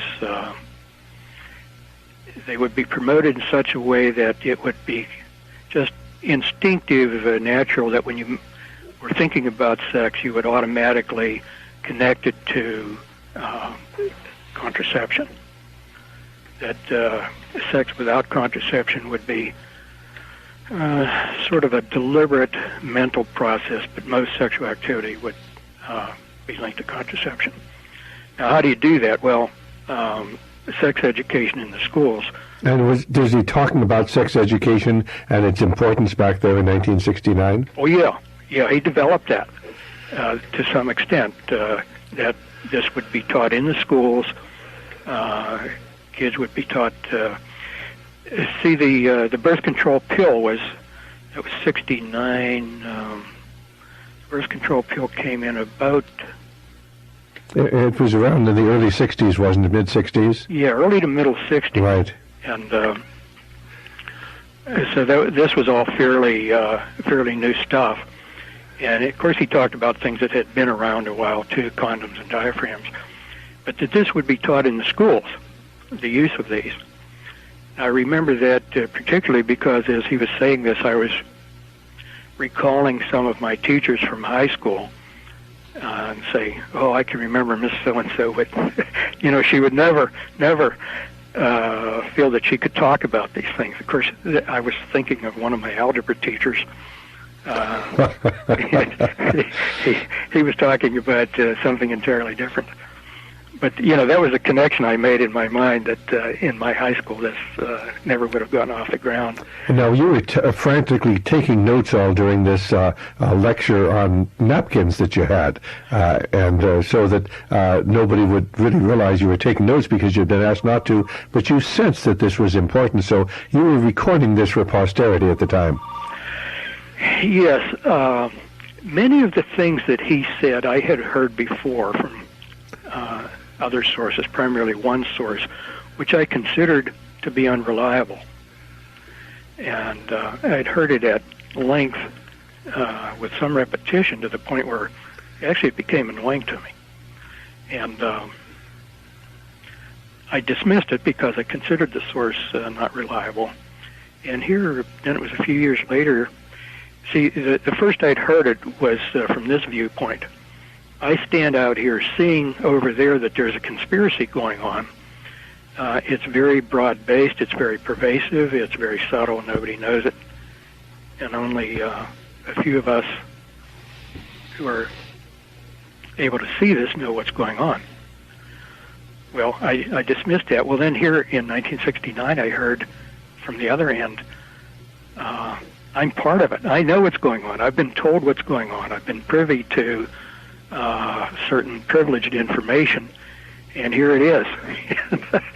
So, hearing all this stuff from a different perspective, I'm not an outsider looking in. I'm an insider speaking out the window to you. Believe me, that had quite an impact.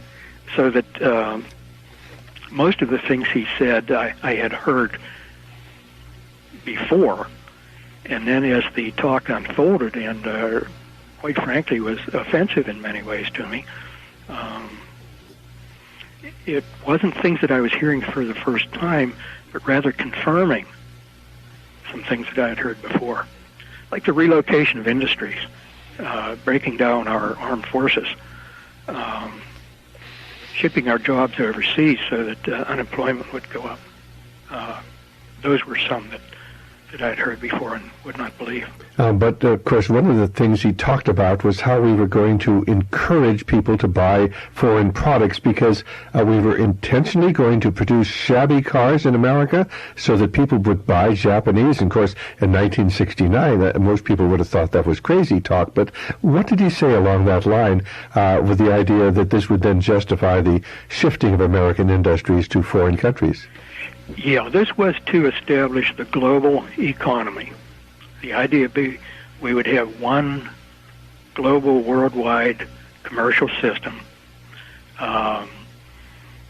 It wasn't his term originally, but he alluded to what they call the Declaration of Interdependence. I think it was Buckminster Fuller who wrote that. It's sort of a parody or takeoff on Jefferson's Declaration of Independence for our country.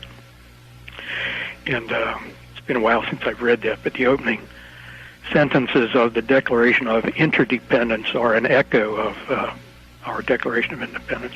And the idea is that every part of the world should be involved in a single economy, with different parts of the world having emphasis on different aspects of a global economy. And the United States was to be the information center. Our smokestack industries were to be sent to other countries. And did he explain how that would come about?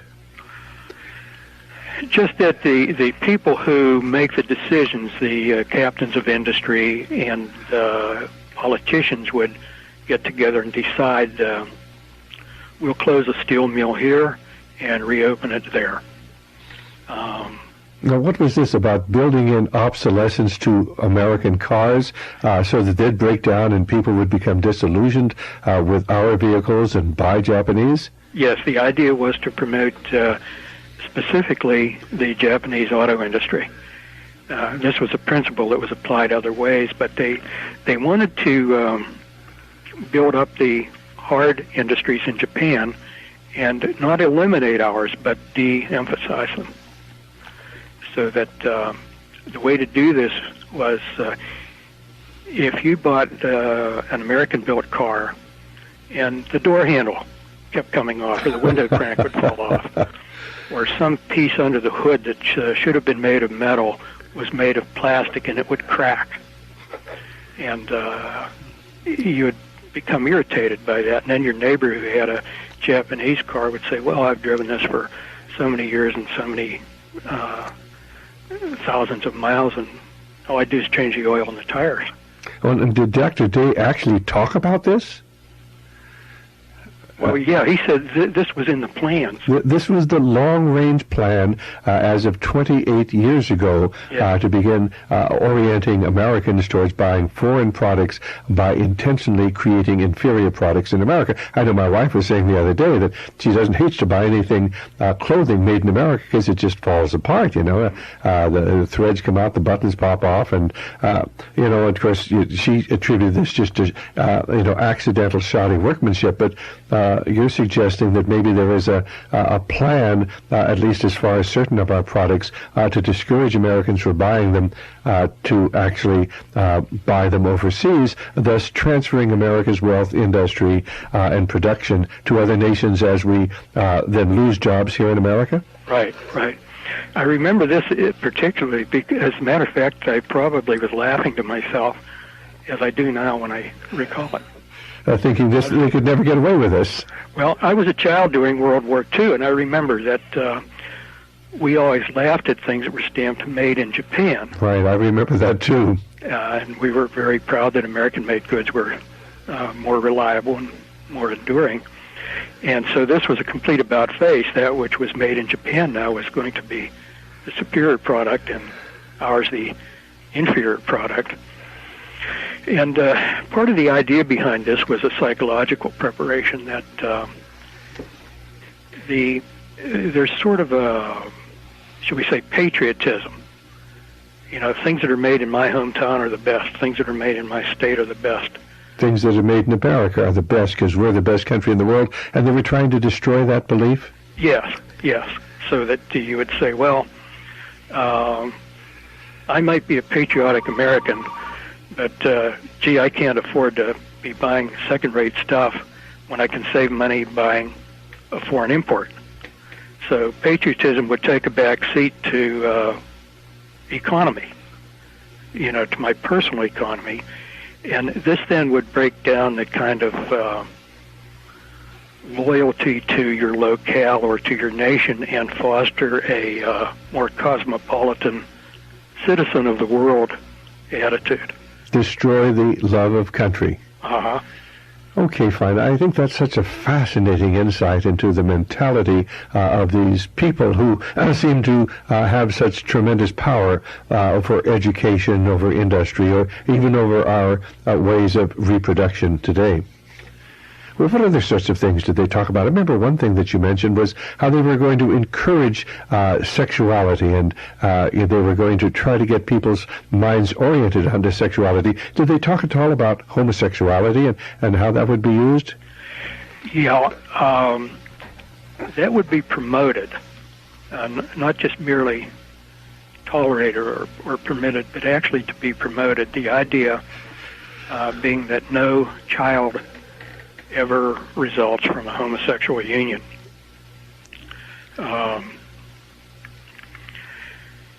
The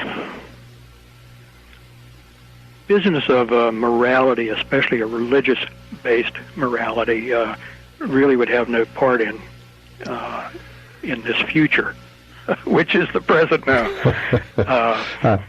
It's almost, you'd laugh because it's so ridiculous what has transpired, and you either laugh or you cry.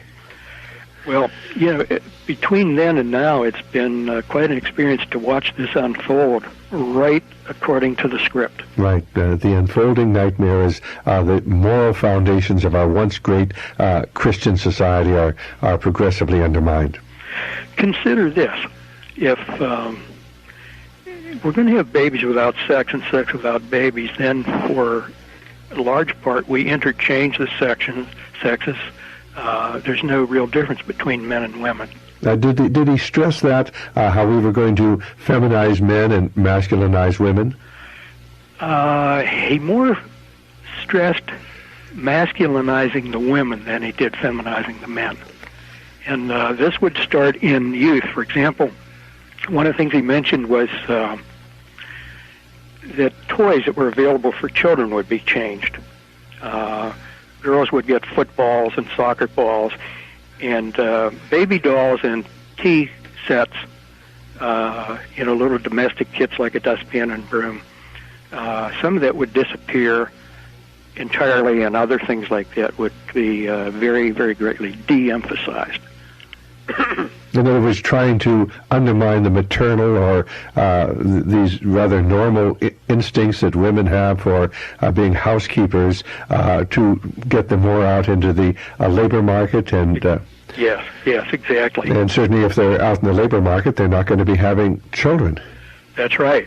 If mom's at home and she's enjoying her first and second baby, she's likely to say, well, it's time for a third and fourth. Right. And I can take care of these kids because my hubby's making a reasonable living, and we can support them. And of course, now you can't. You have to have the woman working because of the tax system and because of the actual, not in dollar amount, but in purchasing amount, decrease in the wages of the average American working male. Yes. Yeah, the term they use is discretionary spending. And your discretionary spending, of course, you lose all discretion because the tax collector takes it. And so you're just trying to survive. And then if mom has one or two children that she worries about while she's at work, that's enough worry for her. So she's not going to say, well, I'm going to keep my full-time career and have more children. That's just gets too much to be concerned about.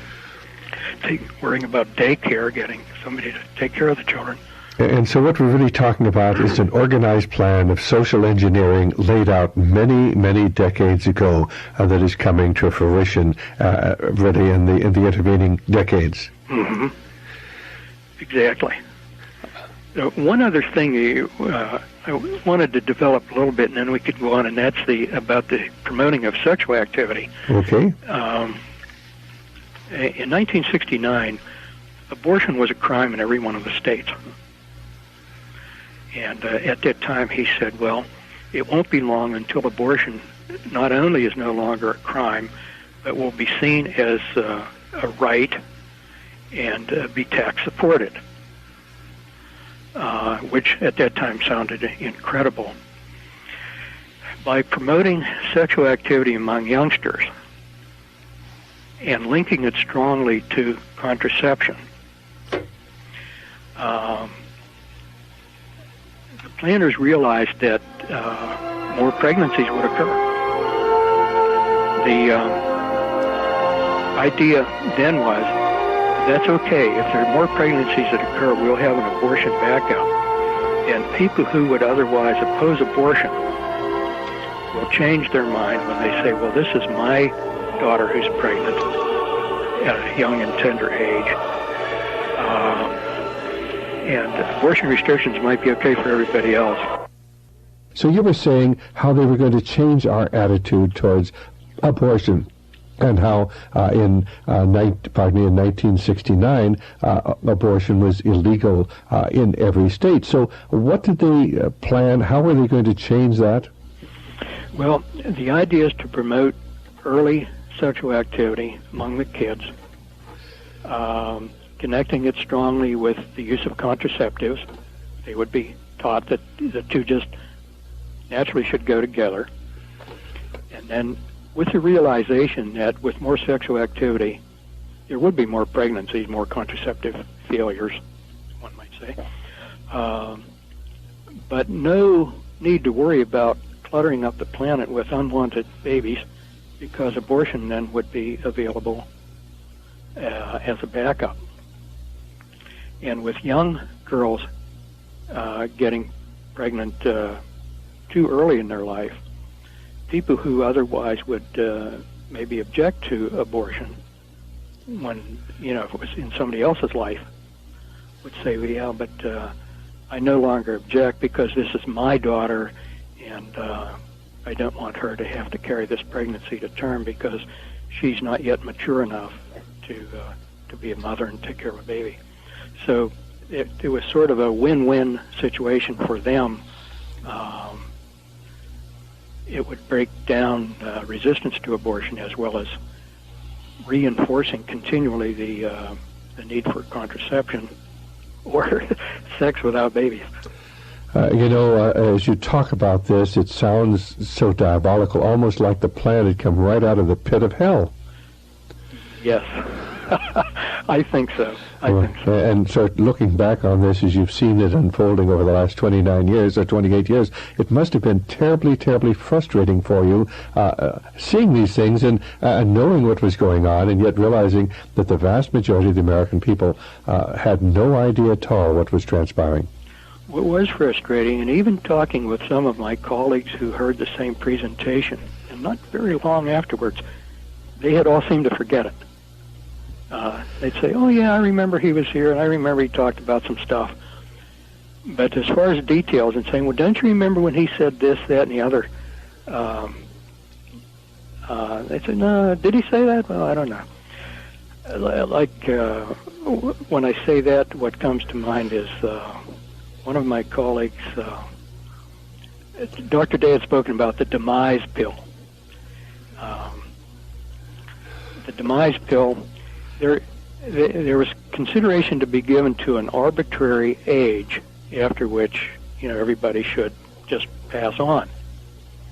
The age could be set by law, 75, 80, 85, whatever.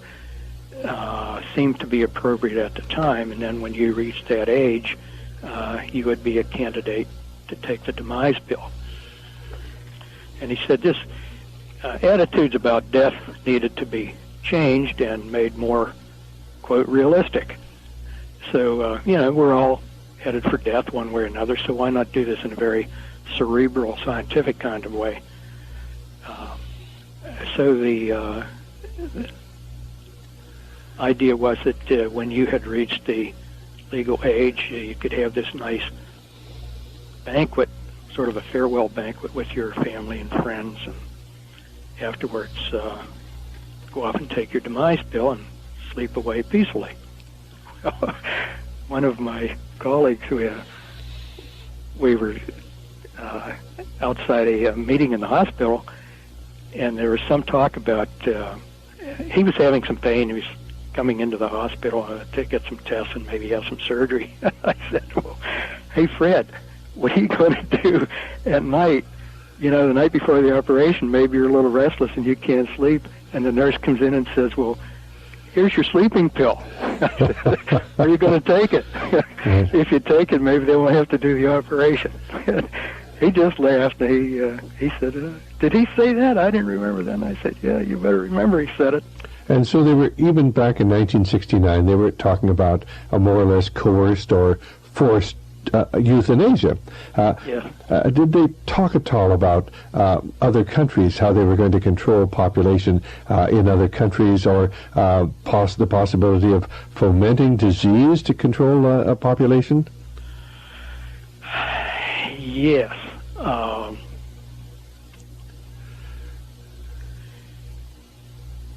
There were a couple of things there. One, there was a part of the presentation where he said new diseases will appear.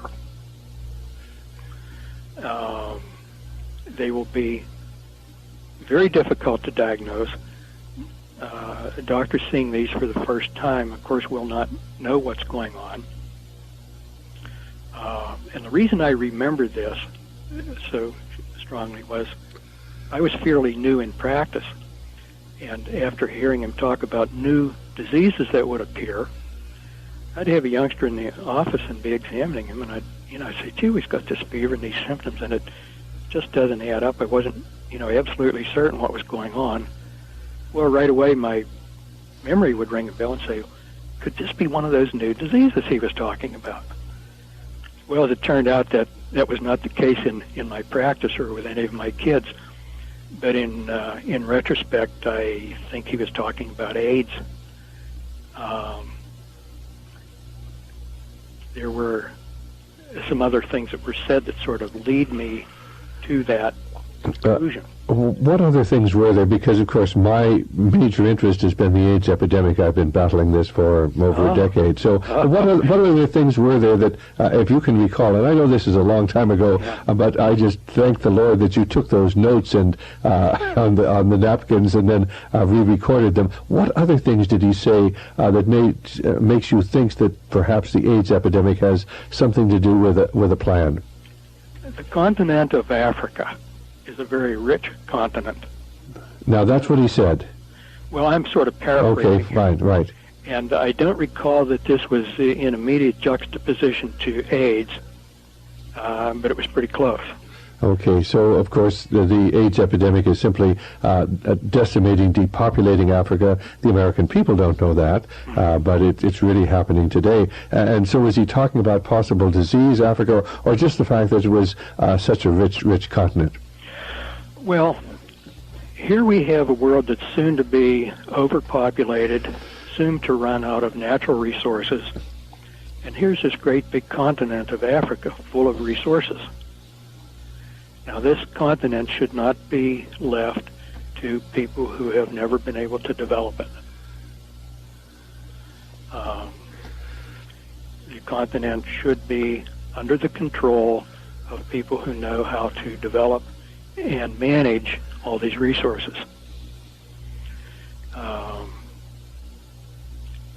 And in effect, what that means is you have to get rid of the people that are there now, not totally perhaps, but in large part, to make room for the managers to move in. That's a frightening, frightening thing to contemplate, and yet that's exactly what is happening in Africa today. Mm-hmm. And the interesting thing is that it's always veiled under concern and love, and we're helping you out. We love all our fellow men, but there were some comments about, let's face it, not all people are equal. We all know that. Some people are not as smart, not as capable, and capable of doing only menial tasks. And there were some racial allusions there. Now, if you have a continent full of people that are not capable of doing what Europeans are capable of doing, or Europeans who have become Americans are capable of doing, then you can't leave such a large, rich continent under the control of people that can't manage it. The ultimate in racism hiding behind the banner of love and compassion. Mm-hmm. Yes. Yes. Okay, fine. So basically he was talking about, did he say these diseases would be produced? Where would they come from, these new diseases that were going to come into society? That was not explicit at the time, as I recall it. The best I can recall was that they would occur, that I kept wondering, am I going to miss them? Will I ever recognize them?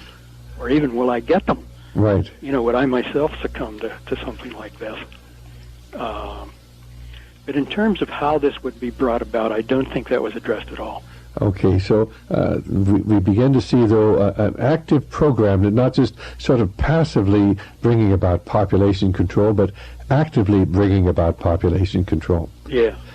Were there any other points that he made as far as population control is concerned? That, because these ideas are so foreign to the average listener, the idea that we would have a demise pill. In other words, we would kill older people, and we would, 1969, the idea that we would start aborting the children of this country in mass numbers was so foreign. Did he talk at all about pushing abortion towards certain racial or ethnic groups?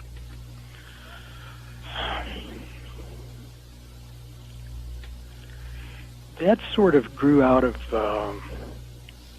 talking about promoting drug use. Well, let's get into talking about promoting drug use, because that is so important, especially today when we see drugs destroying the inner cities of America. Not everybody deserves space on the planet. Not everybody deserves the right to marry and reproduce. So certain people have to be sort of shunted. Now, I don't mean individual selection where you identify a particular human being, but certain populations with certain group characteristics have to be shunted. Now, part of this grows out of transferring industry overseas. I thought in terms of our steel industry, where a lot of wage earners, didn't have to have a lot of education, a lot of savvy to do the work and earn a wage and raise a family. But when these industries are either closed or transferred, then the wage earners don't have any place to go to earn money to raise a family. Women. This was an education. I learned a whole lot there. He said women are attracted to men who are good providers. See, when I was a kid, I thought they were attracted to Clark Gable and the good-looking movie star. And so this was a really revelation at my age at that time to hear this. Women are attracted to men who are good providers. They don't much care what a man looks like. Whereas men are more attracted to a woman by her appearance. And also, a man identifies himself by his work. And as I thought about what he said, many times in the following years, I think that's absolutely correct. I'm Joe Blow. I'm a welder. I'm John Jones, I'm a stockbroker. I think it's true. We do tend to identify ourselves that way. Well, if you have no job by which to identify yourself, you're not a good provider to attract a woman to become your wife, then you're not going to have as great an opportunity to bear children. Now, if you have a whole bunch of young men who are unemployed, are not good providers, have no strong identity through their work, what do these guys do when they get together? Well, there's a certain homosexual promotion there, and a certain, falling into crime. Sure. Which I think is a natural consequence, and which was recognized. Well, now, were you talking about crime, or were you talking about drug use? Where does drug use come into this whole situation? Okay, now, if you're young and you have no job and you have no family, no responsibilities, and life is just a bore, then you're more vulnerable to abusing drugs. Now, did he suggest that they would encourage drug use? Yeah, yes. That is an incredible prediction of what the direction that these people that Dr. Day represented would be taking our society, because they had to have powerful control or powerful influence over governmental positions and governmental activities. Mm-hmm. The idea was to create sort of neighborhoods. It doesn't seem like the right word anymore, but certain areas of the cities that would be the jungle. We have progressed so far that the laws of natural selection no longer operate. This is sort of a near quote, paraphrasing. There was natural population control in previous years, predatory animals and wars and disease and such. But now that technology has nullified a lot of that, this is part of the problem of overpopulation. So since the former law of the jungle no longer applies, we would now have a new law of the jungle, and the jungle would be certain areas in primarily large metropolitan areas where people just have no opportunity, no hope. The areas would be allowed to deteriorate with the idea that as despair grew and people sought refuge in drugs and alcohol, then a certain amount of violence would be predictable. And that's okay, because that would, if you die in 1969 because somebody shot you, or if you died in 1769 because a bear got you, a mountain lion got you, what's the difference? You're dead in either case. You succumb to the law of the jungle. The survival of the fittest, on the other hand, means that in a time when you had to be a crack shot with your musket and you got the mountain lion, the only difference is that now, instead of being a musketeer, now you're a computer genius. Those are the criteria by which you select who survives. And now, of course, when Dr. Dave was making all these predictions and telling you what the future held, didn't he make some reference to the fact that everything was in place, that nothing would stop this at the present time, and so he felt at least somewhat able to reveal these things to you? Yes, that was fairly early in the presentation that was said. That was 69, and as best I can recall, there was nothing specified as exactly what was in place now that hadn't been. But he said something that even as recently as 5 or 10 years earlier, he could not have spoken with such assurance about what the future held. And of course, he went on then to become some sort of an official with Planned Parenthood? He was, at the time when he spoke, he was medical director of Planned Parenthood Federation of America. And he had been a professor at your medical school. He was a very well-known neonatologist. Yes. And then he left here and went to Planned Parenthood Federation in New York. Became disillusioned there, and I'm not sure the nature of that disillusionment, whether it was ideologic or what, but he did become disillusioned with them and left. And he has subsequently died. He's passed away. Yes. He died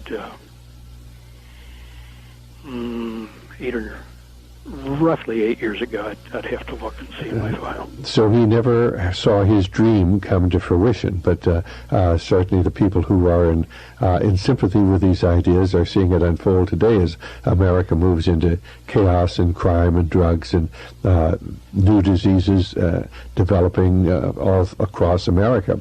So basically, as you look back on this, what do you think possibly motivated Dr. Day to tell you these incredible things?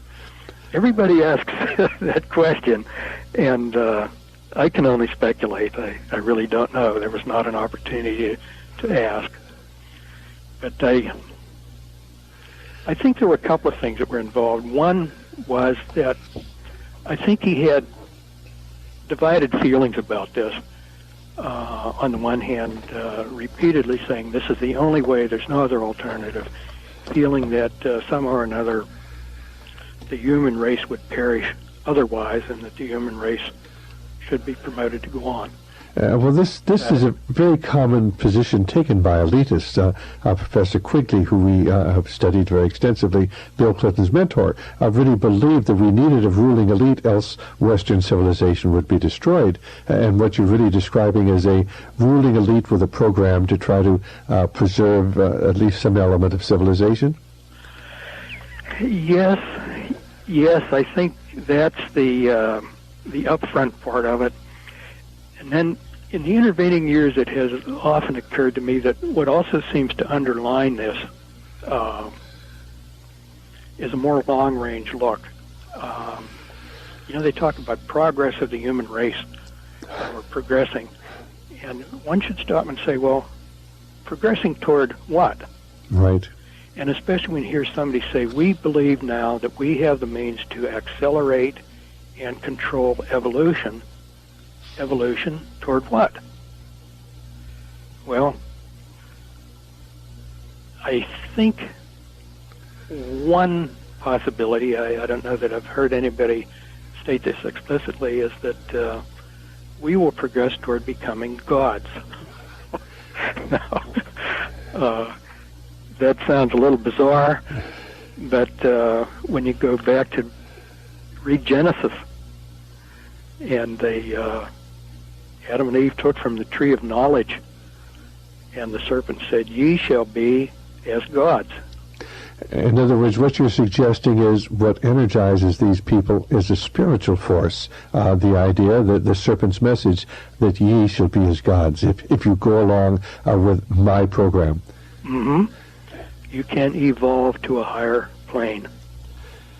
And as incredible as it may seem, I read many publications by people, these are occultic and Luciferian publications, where this is the basic underlying theme, where mankind will supplant God and bring utopia to the world. Well, while I'm thinking about the book of Genesis, when you go to the end of that chapter, and when God expelled Adam and Eve, and he said they got to the tree of knowledge, verse or two later, he sets a cherubim in guard of the tree of life. And I think about that, we get all this sperm banks and cloning of animals, and talking about cross-species fertilization. I often think about that, babies without sex and sex without babies. And very early in the game, God set up a cherub. He said, they got to the tree of knowledge. I'm going to keep them away from the tree of life. Just for fun, go to Genesis and read that and see whether you find any application to what's going on today? Well, I think that this is all prophetic. I mean, we see these things unfolding, and for people who don't know the Lord or know the Bible, these things seem impossible. For those of us, and I know you're a believer, who see these things unfolding, we see God's hand, and we also see the hand of of Lucifer in this whole incredible story. Well, are there any other points you'd like to bring out for our listeners? Well, we were talking earlier about unisex stuff, or at least I think we alluded to it, the masculinization of women, girls. And I don't know whether you've noticed in your area, but in our area, in the last few years, the sports pages are full of girls' sports. Girls basketball, and as if... Is that true out your way? Oh, yeah, sure. And we have girls basketball teams here. There Olympic girls basketball teams, girls volleyball teams, all of these things, where they're so competitive with men. Mm-hmm. Is soccer a big thing out there? No, we don't have soccer out here, to my knowledge. That'll probably be coming. Women's soccer you're speaking of? Well, no, women's and men. Okay. Probably someday coeducational soccer, Right. I don't know. But the reason for this is that we can't have girls in lacy dresses smelling perfumey and attracting the men. You mean if they're sweaty, they're not going to be as attractive? Right. Incredible. Did he actually talk about things of this sort? Oh, yeah, that was very explicit. Girls would be made less attractive because they would be, just as you said, sweaty. Right. Full of, sports and just like another guy. Right. Big muscles and all those things. So that was one of the early parts of masculinizing women. And then, of course, another part that I don't think he put in these terms, but I interpret in these terms then is a woman is a good woman to the extent that she mimics a man, and that is leaving her home and going out into the workforce and becoming CEO or office manager of some big outfit rather than staying home taking care of children.